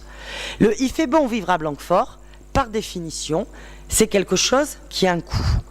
Et ce coût, c'est le coût, effectivement, du service public. Alors, tous ceux qui ont élevé des gosses à Blanquefort savent que c'est facile d'élever des enfants à Blanquefort, avec l'école, les associations, la culture, le sport, enfin bref, pas de souci. Forcément, ça, c'est quelque chose qui a un coût. On a fait le choix de maintenir une épargne qui n'handicape pas la suite et qui, en plus, n'handicape pas la question de la redistribution. D'autant plus que, de temps en temps, il y a des décisions gouvernementales, quels que soient les gouvernements une fois de plus, il y a des décisions gouvernementales qui nous tombent dessus sans qu'on ait rien demandé. Je voudrais citer un exemple, l'état civil. L'état civil, si vous avez besoin de faire une carte d'identité ou un passeport, il faut le faire, hein, mais vraiment, vous vous y prenez à l'avance. Pourquoi ? Parce que maintenant c'est biométrique, bon ça c'est un progrès technologique, il n'y a aucun problème là-dessus. Mais pourquoi ? Parce qu'il n'y a que quelques communes en Gironde, dont Blanquefort, qui ont les appareils nécessaires pour pouvoir faire tout ça. Non pas forcément que les autres maires n'en veulent pas, mais c'est que la préfecture, donc l'État, a décidé de n'en accorder qu'un certain nombre. Et donc effectivement, si vous prenez rendez-vous ici à l'état civil, eh bien ça va prendre du temps. Pourquoi ? Parce qu'on a les Blanquefortais, mais également les Parampuriens, les Pianais, les Ludonais, les Arsaquais, et ainsi de suite, et ainsi de suite, et ainsi de suite, qui viennent ici. Et donc qu'est-ce qu'on a été obligé de faire ? On a été obligé d'embaucher. Et ça augmente également la dépense. Ah si, pardon, j'ai oublié de dire, on a eu une contrepartie de l'État. 4 000 € à l'année. Je ne sais pas comment je paie un agent avec 4 000 € à l'année, c'est une blague. Donc de temps en temps, il y a des choses comme ça aussi qui nous arrivent, qu'on n'avait pas forcément prévues au départ. Et ce service, il faut pouvoir continuer à l'assurer. Je pense qu'il y a deux choix, effectivement. Soit je regarde le budget que du côté des recettes, ou je le regarde que du côté des dépenses. Eh bien moi j'en ai fait un troisième, je voudrais le regarder dans son ensemble. Parce que c'est ça qui, à l'arrivée, fait un budget équilibré. Et ça, je trouve que c'est à la fois très technique, très pragmatique et pas du tout dogmatique. Tout le monde ayant pris la parole sur le budget, je propose donc... Monsieur Sivrac, je vous en prie. Je voulais juste, Madame le maire, voir quelle était votre réponse, si possible, concernant l'augmentation des travaux prévus pour la maison du berger de la Vacherie et la question de la piscine en intercommunalité. Si vous pouviez, dans les éclaircissements, je vous remercie. Merci. Il faudra un jour quand même que vous me donniez des éclaircissements vous-même à une question que je vous ai posée à plusieurs reprises, mais à laquelle vous n'avez jamais répondu. Sur la question de baisser les impôts, quel service public on supprime. Voilà. Mais Madame le maire, je vous réponds tout de suite si vous me laissez 5 minutes. Oh, j'aurais bien aimé que vous me le disiez avant, mais bon... Mais pour l'instant, je pense qu'à l'heure qu'il est, Madame le maire, vous ne supprimez rien du tout. Vous n'avez pas besoin de supprimer de services pour l'instant. Vous êtes à un périmètre budgétaire qui ne demande pas d'augmenter les impôts. Je le répète, on peut passer 3 heures. Et donc on handicape l'avenir. Alors on pense que nous pouvons acter un désaccord entre nous. Voilà. Et je le dis donc en conclusion. Alors après, nous allons rentrer dans des... Oui, alors moi, je veux bien qu'on rentre dans des détails quand on fait l'ensemble du budget, il n'y a pas de problème. Il n'y a pas de problème. Ah oui, est-ce qu'il y a eu une augmentation par rapport au budget primitif? Oui. Est-ce que c'est la première fois? Non. Est-ce que ça arrive sur d'autres types de travaux? Oui. Est-ce que le budget global est important? Monsieur Paddy, oh décidément, il y a un bazar ici. Un petit peu de discipline, s'il vous plaît. Est-ce que ça arrive sur d'autres? Oui. Est-ce qu'il faut regarder pour projet global? Merci, voilà, j'en étais là dans ma phrase. Est-ce qu'il faut regarder le projet global? Oui. Est-ce que le principal intéressé en a besoin? Ça serait peut-être bien de lui poser la question. Nous, on l'a fait. Oui. Est-ce qu'on change? Non. Voilà. Donc, je pense que la réponse là-dessus est relativement claire. Voilà. La réponse là-dessus est relativement claire. Ah oui. Ah ouais, je trouve ça extraordinaire votre question sur la piscine, monsieur Sivrac. Donc je vais essayer de ne pas être susceptible et je vais vous répondre à la question. Bruges voulait partir avec... quand on a commencé à y réfléchir, Bruges voulait partir avec Bordeaux. Le Taillan était en pourparlers avec Saint-Aubin ou Saint-Médard. Hésine partait avec le Haillan. Parampuire hésitait encore pour des raisons financières. J'ai fait Bruges dans les communes avoisinantes. Je pense que j'ai répondu à votre question. Voilà, je pense que j'ai répondu à votre question. Oui, voilà, c'est ça. C'est ça la question. Oui, aux alentours, tout à fait.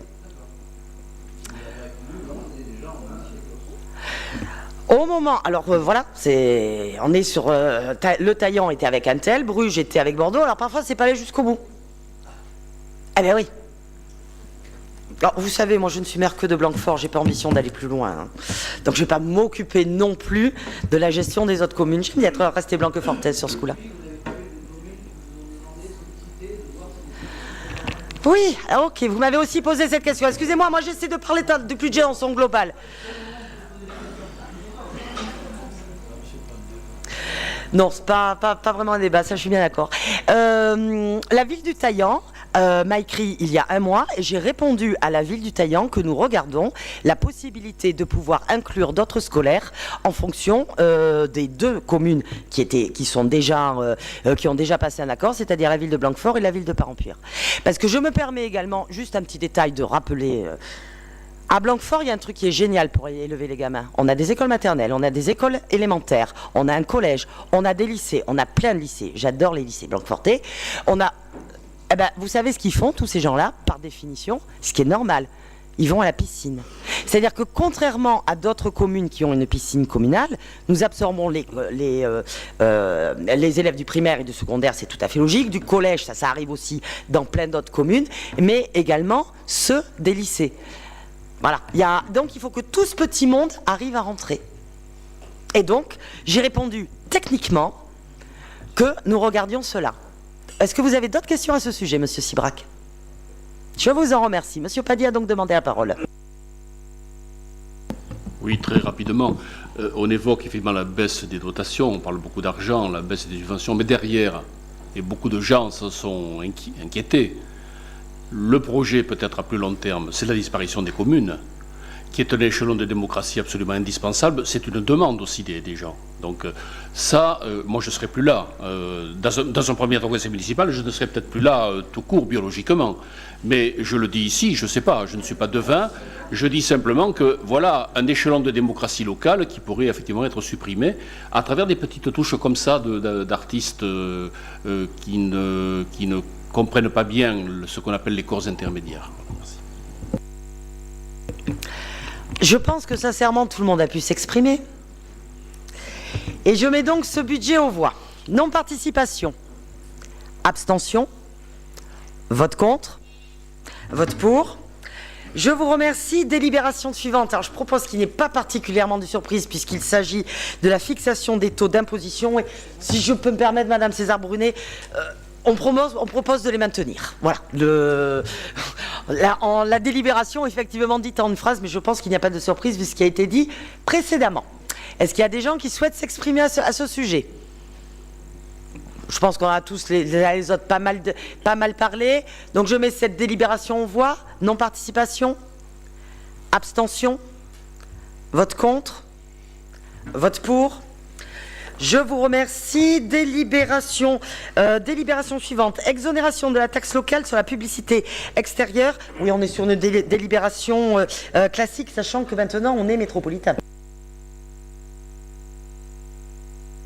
Cette exonération donc concerne principalement les abris voyageurs. En fait, il n'est pas possible de cumuler deux taxations et donc on propose d'exonérer de la taxe locale sur la publicité extérieure, celle qui concerne et qui est donc levée par la ville de Blanquefort concernant ce type de support. Merci. Donc voilà, c'est très technique. Est-ce qu'il y a des demandes d'intervention à ce sujet? Pas particulièrement. Je peux la mettre aux voix. Non-participation, abstention. Vote contre, vote pour. Je vous remercie. Délibération suivante. Je suis en train de me perdre toute seule dans mes papiers, mais je vais m'y retrouver cette fois-ci. Alors, quelque chose qui peut paraître original, mais il y a ses raisons. Monsieur Laborde, expliquez-nous pourquoi nous allons proposer de refuser le legs d'un particulier à la ville de Blanquefort.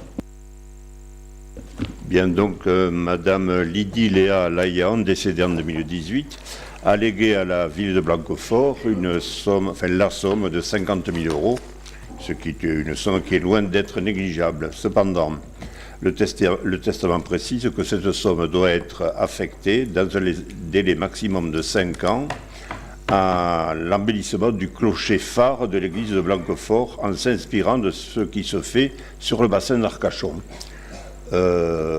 Il y a deux choses. Bon, 50 000 €, c'est en termes de travaux publics, ça ne représente pas grand-chose. Et même si c'est une somme conséquente. Et ce qui se fait sur le bassin d'Arcachon en termes de clocher, on n'a pas très bien compris. Donc la deuxième possibilité, c'est de verser cette somme, enfin c'est que le legs soit donné à la Fondation des orphelins d'Auteuil, qui eux l'utiliseront, semble-t-il, comme ils le souhaitent. Donc nous proposons de refuser ce legs de 50 000 € et pour qu'il aille aux orphelins d'Auteuil. Voilà. Merci, effectivement, celle-là est originale et pas technique. Est-ce qu'il y a des demandes d'intervention à ce sujet? Oui, je vous en prie, monsieur Sibrac. Eh bien, nous saluons la mémoire de cette Blanquefortaise, si tant est qu'elle était Blanquefortaise, je ne sais pas, on n'a pas trop dit.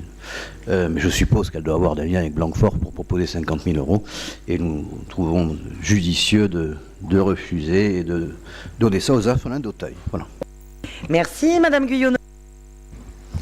Mais moi, je voudrais saluer le travail que font les apprentis d'Auteuil à travers les maisons d'enfants à caractère social, avec des publics accueillis qui sont quand même particulièrement en difficulté, des mineurs non accompagnés aussi. C'est un travail qui mérite effectivement des soutiens, et ce soutien financier ne sera pas de trop dans le travail qui est mené par les apprentis d'Auteuil et non plus les orphelins, entre parenthèses. Oui, on a repris ce qui était écrit dans le testament de la dame qui a prévu une porte de sortie, donc effectivement, je trouve ça très très bien. D'autres demandes d'intervention, monsieur Paddy? Oui, pour l'histoire, le constructeur, l'architecte de clocher de Blanquefort au XIXe siècle était aussi un constructeur de phares. Donc c'est un peu la touche arcachonnaise. C'était la minute histoire de la soirée. Est-ce qu'il y a d'autres demandes d'intervention?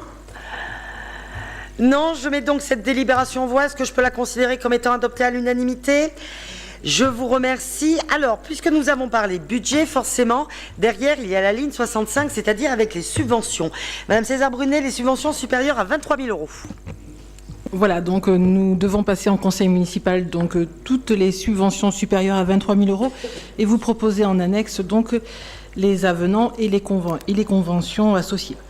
Donc vous avez donc la liste de toutes les associations et nous avons déjà donc prévu, comme vous le savez, une avance comme il se fait avant le vote du budget pour que ces associations puissent continuer à travailler et qu'il n'y ait pas de rupture jusqu'au vote.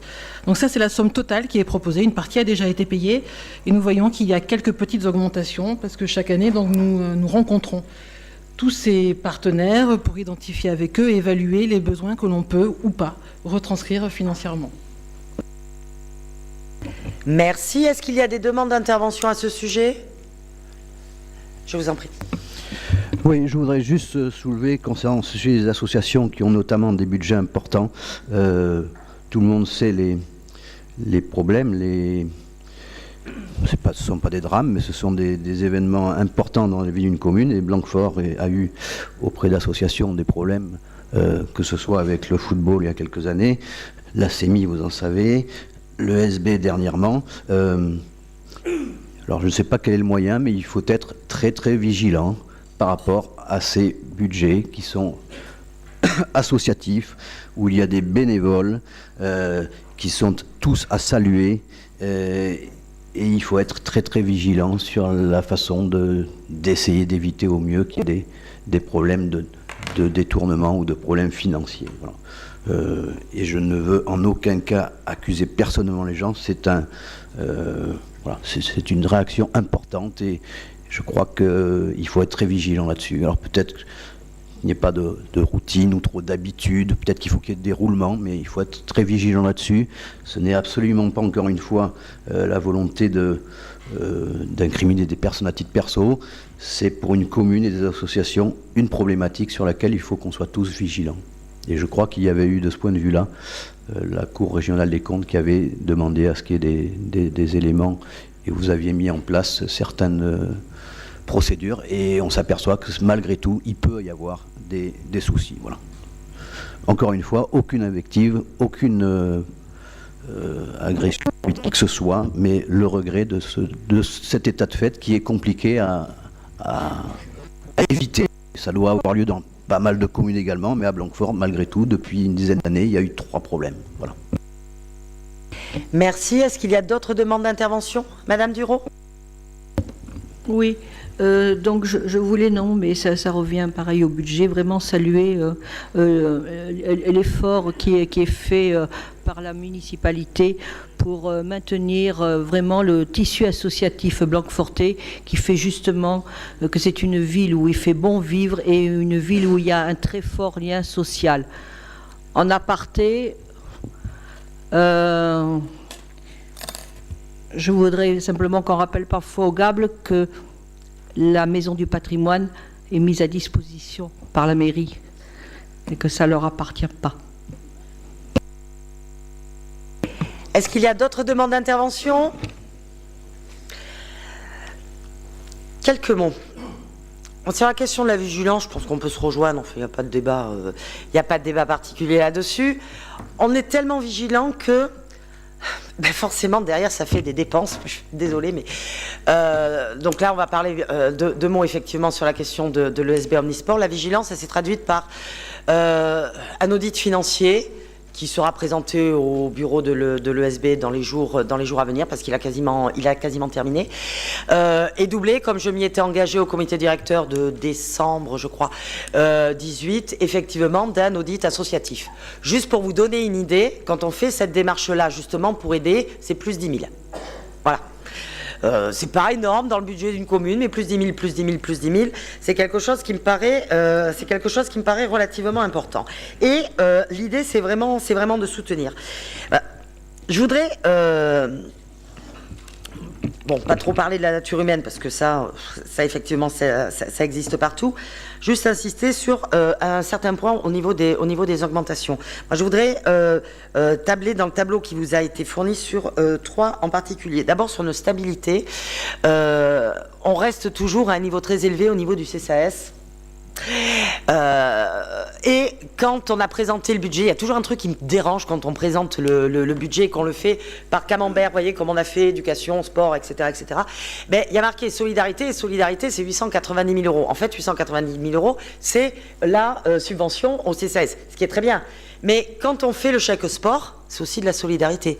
Quand on participe de manière très importante au tarif de la restauration scolaire, c'est également le cas. Quand on met en place des tarifs municipaux, c'est également le cas. Quand on met en place le chèque dont tu as parlé, Jean-Claude, pour les jeunes, c'est également le cas. Donc voilà, le comptage analytique, enfin l'analyse analytique, forcément, à un moment donné, un certain nombre de limites. Il y en a 2 sur lesquelles je voudrais attirer l'attention. Les crèches associatives, d'abord, où il y a effectivement une augmentation sur les crèches associatives parce qu'il y a des normes qui évoluent, parce qu'il y a des besoins qui évoluent et que les crèches associatives se sont pris aussi dans la tête les contrats aidés. Voilà, se sont pris également les contrats aidés. Donc ça aussi, ça a été un choix. Alors pratique, restons super pratiques. Sur la commune, ça nous a fait une augmentation sur le 0,12 puisque on a décidé effectivement de garder. Dans les associations qui ont des salariés, puis en taux d'encadrement des enfants, c'est quand même assez compliqué de faire le contraire. Et là, c'est pas sur les charges de personnel, mais c'est sur les subventions où effectivement on y est allé. Et puis pour tous ceux, vous êtes nombreux dans la salle à avoir été présents à l'AG de l'ABC il y a il y a pas longtemps. Il y a pas longtemps. J'avais annoncé qu'effectivement, là aussi, par rapport à un certain nombre de besoins, quand on a des charges de personnel qui représentent un très fort pourcentage de votre budget, à un moment donné, les dépenses, on ne peut pas les contraindre. Et si les dépenses, on ne peut pas les contraindre quand parallèlement, il y a eu un effondrement des recettes de la part de Jeunesse et Sport, etc., on se tourne vers la seule chose qui reste, et c'est là où je te rejoins tout à fait, Bruno, sur la question de l'amortisseur social, la ville. Et donc, effectivement, on a accordé une augmentation à l'ABC. Alors vraiment, avec grand bonheur. Mais justement, il faut pouvoir continuer à le faire à l'avenir, parce que des besoins, ils en auront encore. Monsieur Siereski. Oui, excusez-moi, Madame le maire, je vais lever la main pour prendre la parole. Avant, juste, puisque vous venez de parler des crèches associatives et de l'ABC, dont certains d'entre nous font partie des conseils de gestion et accompagnent ces structures dans leurs projets, je voulais saluer l'exigence du dialogue qu'il y avait entre la mairie et ses associations. Un dialogue franc sur les difficultés qu'elles rencontrent, mais aussi une véritable écoute et une écoute aussi sur les préconisations, tenant compte des contraintes de chacun, en fait, à la fois municipales et à la fois de ces associations. Voilà, donc je voulais dire sur ce mandat que nous avions, Jean-Claude Marceau ne me contredira pas, ou Michel, vraiment apprécié ces efforts de dialogue constructif pour arriver à des résultats, je pense, qui sont satisfaisants. Merci. Oui, tout à fait. Est-ce qu'il y a d'autres demandes d'intervention? Je peux mettre cette délibération aux voix. Non-participation? Abstention? Vote contre? Vote pour? Je vous remercie. Délibération suivante. Monsieur Brett, sur le carré colonne, la subvention d'équipement, un classique. Alors c'est un classique, c'est une subvention que l'on revoit tous les ans et qui complète la subvention de fonctionnement que l'on a déjà votée. Donc là, il s'agit d'une subvention d'équipement de 15 000 € qui va permettre au carré colonne de pouvoir renouveler son matériel sur ses NIC et matériel informatique. Pour rappel, la ville de Saint-Médard a fait la même délibération en conseil municipal pour un montant de 36 000 €. Merci. Est-ce qu'il y a des demandes d'intervention ? Est-ce que je peux considérer cette délibération comme étant adoptée à l'unanimité? Je vous remercie. Alors, je proposais à Monsieur Brett et à Madame Maillet de nous faire un duo et de nous faire un duo sur 2 délibérations, puisque les deux suivantes, ce sont les subventions aux associations inférieures à 23 000 € et en fonctionnement et en projet spécifique. Et bien évidemment, pour le vote, on pourra différencier les deux sans aucun problème. Je suis galante, donc je fais honneur aux hommes. Et oui, je suis une femme, donc je fais honneur aux hommes, Monsieur Brett.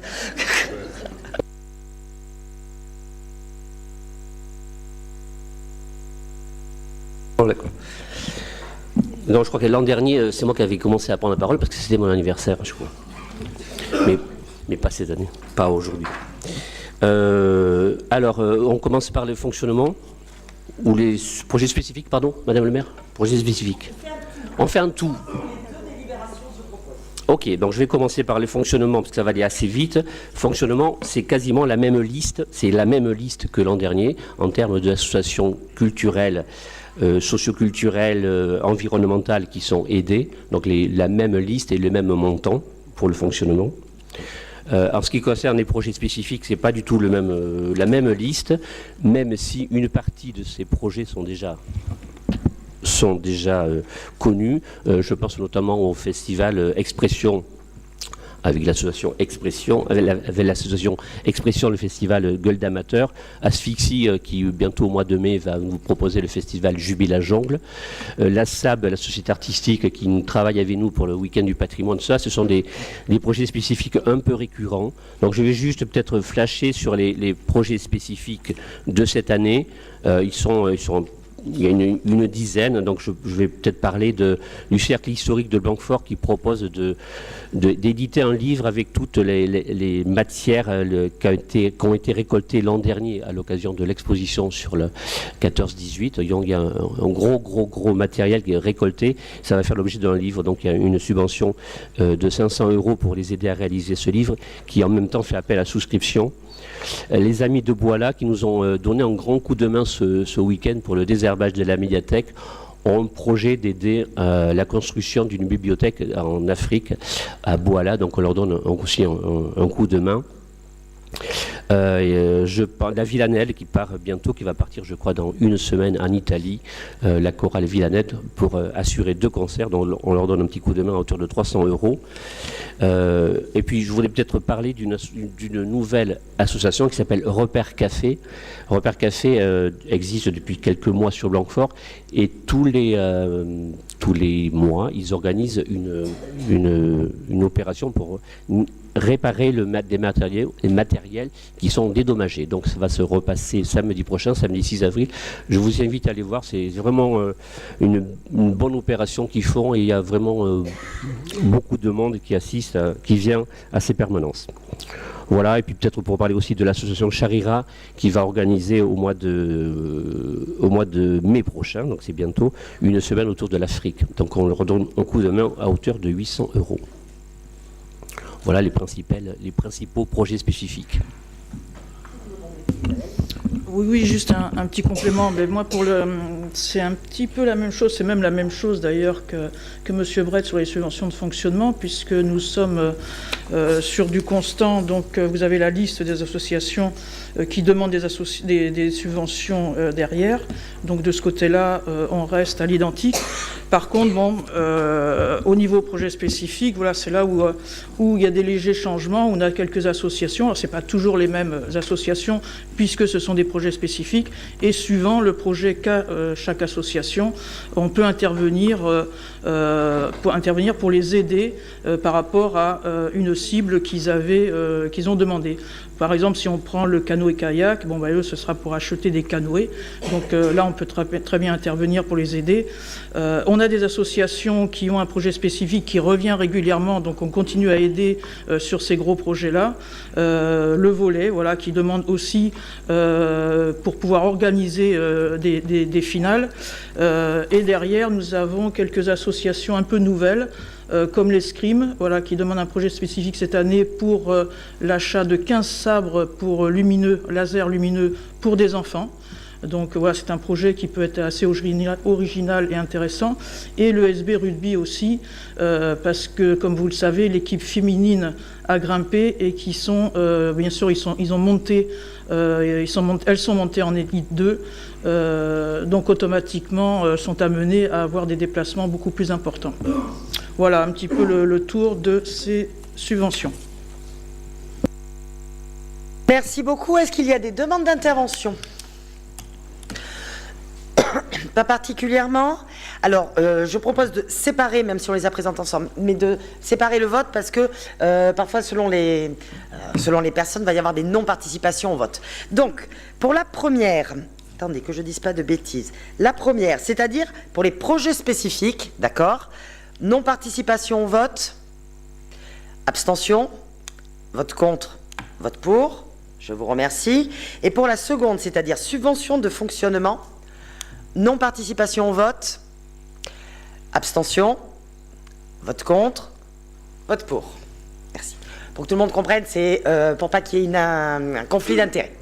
C'est pour pas qu'il y ait un conflit d'intérêts. Délibération suivante, Monsieur Brett, à nouveau.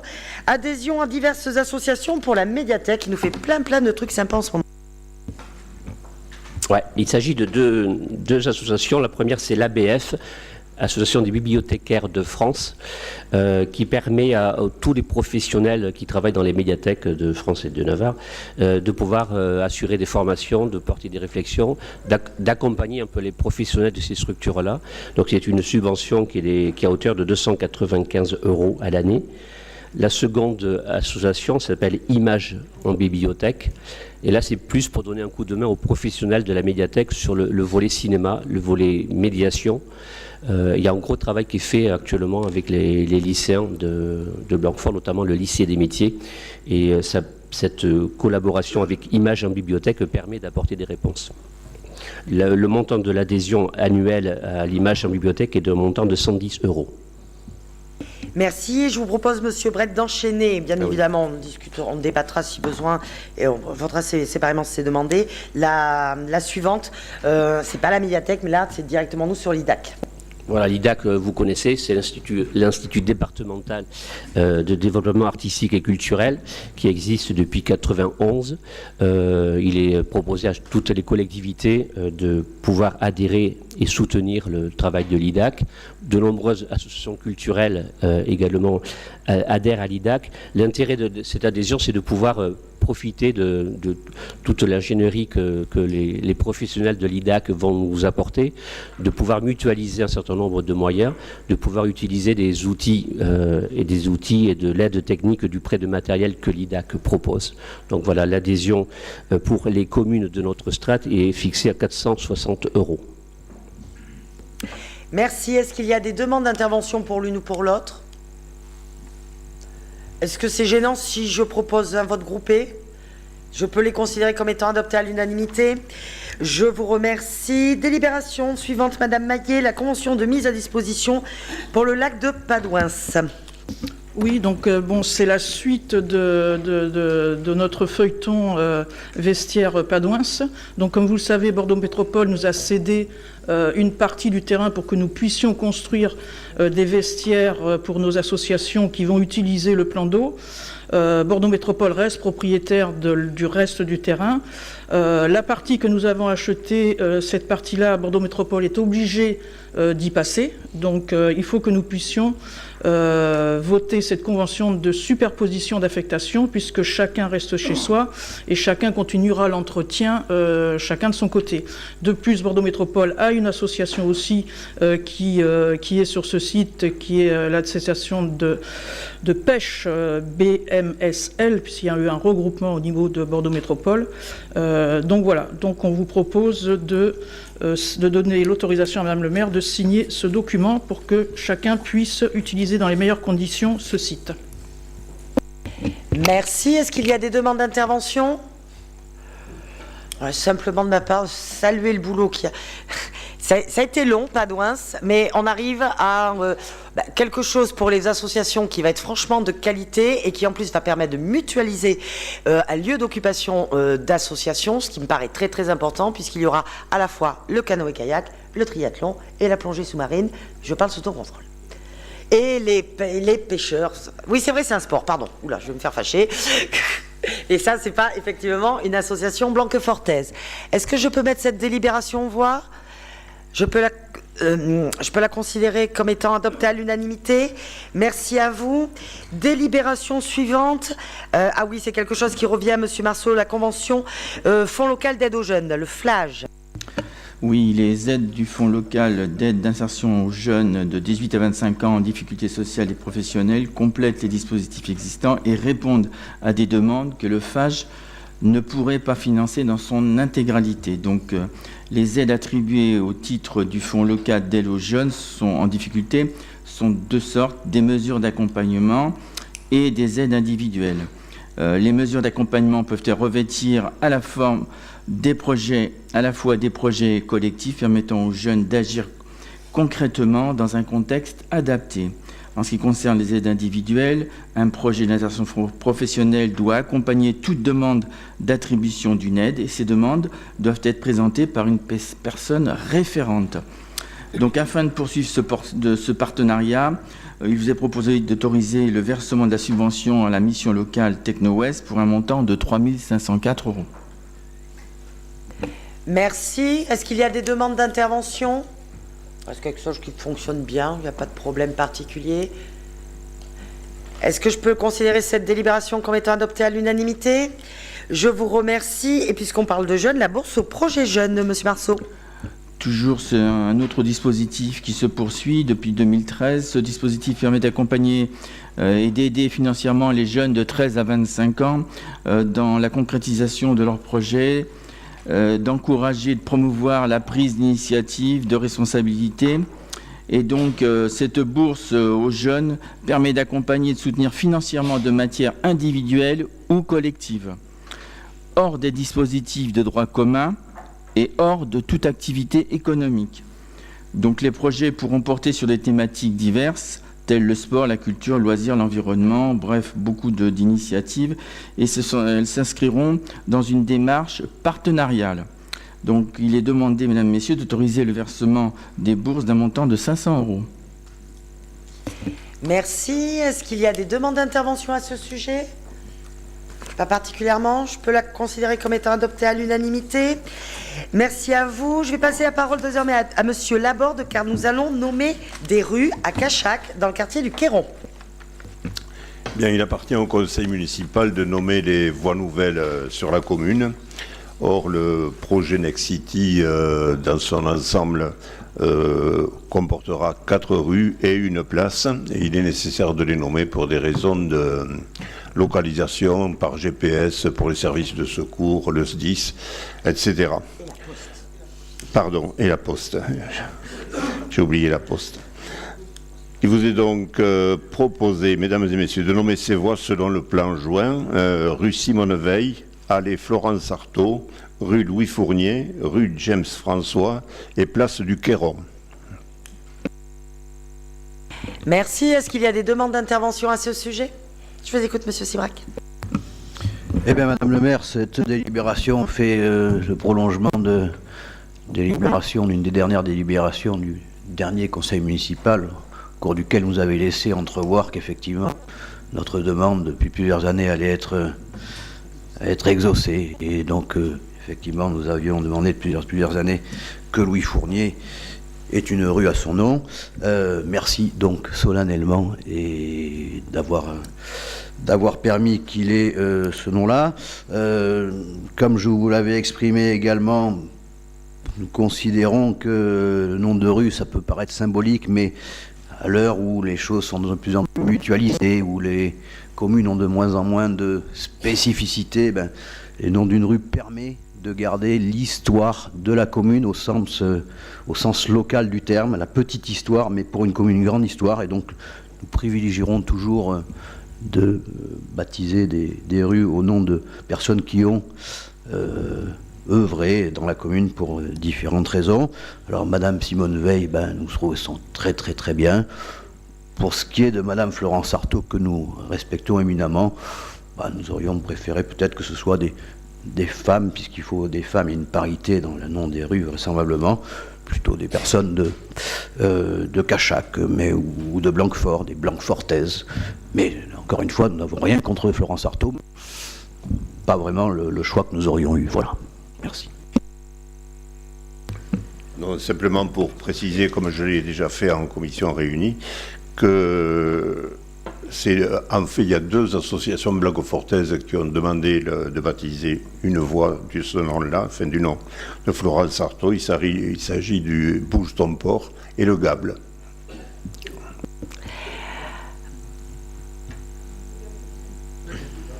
Le Gable. C'est surprenant que le Gable est demandé. Il y a un courrier du président du Gable. Monsieur Paddy? Oui, donc je tenais à remercier aussi Madame le maire parce que, bon, c'était pas prévu que j'intervienne, mais puisqu'on parle des noms de rues, il y a une rue donc, qui s'appelle la rue James Bois, peut-être peu connue des Blanquefortais, et je fais très court, né en 1902 à Andrian. C'était un ouvrier du bâtiment qui était membre du Parti communiste français, nous l'avons demandé déjà depuis pas mal d'années, mais monsieur... l'ancien maire de Blanquefort, donc M. Delhomme, l'avait mis sur le monument aux morts. Il est mort pour la France, hein. Donc il s'était engagé dans les francs-tireurs et partisans et il a été pris. Il a été déporté à Mauthausen où il est mort dans d'horribles souffrances une semaine avant l'arrivée des troupes américaines. Voilà. Donc je remercie qu'on puisse se donner, à moins que je m'en aille pour d'autres cieux. C'est fait. Merci. Et je vous bénis à tous.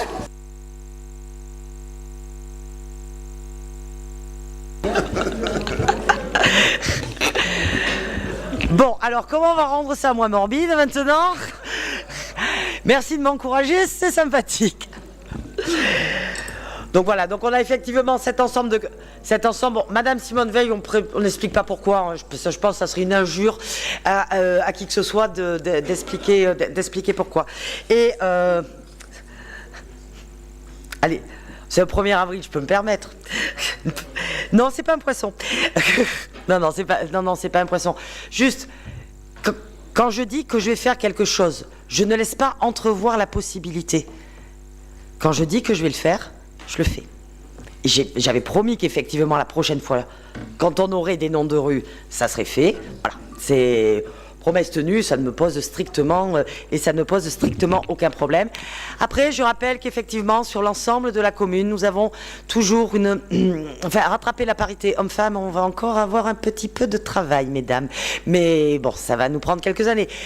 Je pense que je serai partie, moi aussi, sous d'autres cieux, très élevés quand on les saura.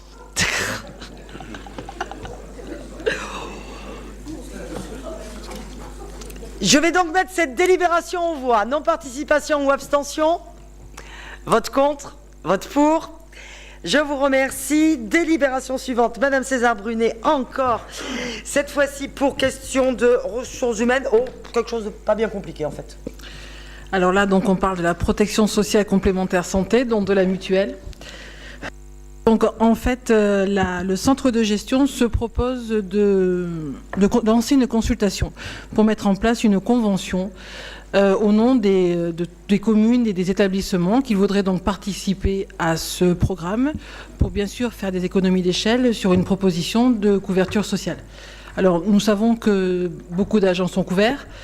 Nous pouvons parfois, je crois qu'on est tous là en tant que citoyens, se questionner sur la qualité de la couverture et surtout du montant des mutuelles, qui est quand même un budget exponentiel dans les familles, auprès des familles. Et donc on se joint donc à cette proposition-là. Ça demandait un énorme travail au service pour rassembler tous les éléments techniques pour pouvoir proposer quelque chose qui correspond le mieux à notre typologie de personnel. C'était toute la problématique de faire ça avant. Et nous attendons donc maintenant le retour, et cette délibération ne prend pas acte de la signature de la convention, hein, parce qu'il faut d'abord que l'on puisse avoir un retour sur les tarifications. Ce n'est là que pour participer donc au lancement de la consultation que nous présentons cette délibération. Merci. Est-ce qu'il y a des demandes d'intervention? Je peux la considérer comme étant adoptée à l'unanimité. Messieurs, dames, je vous souhaite un excellent printemps, une excellente soirée, et dans la configuration du conseil municipal, nous nous retrouverons le 24 juin prochain. Bonne soirée, bon appétit.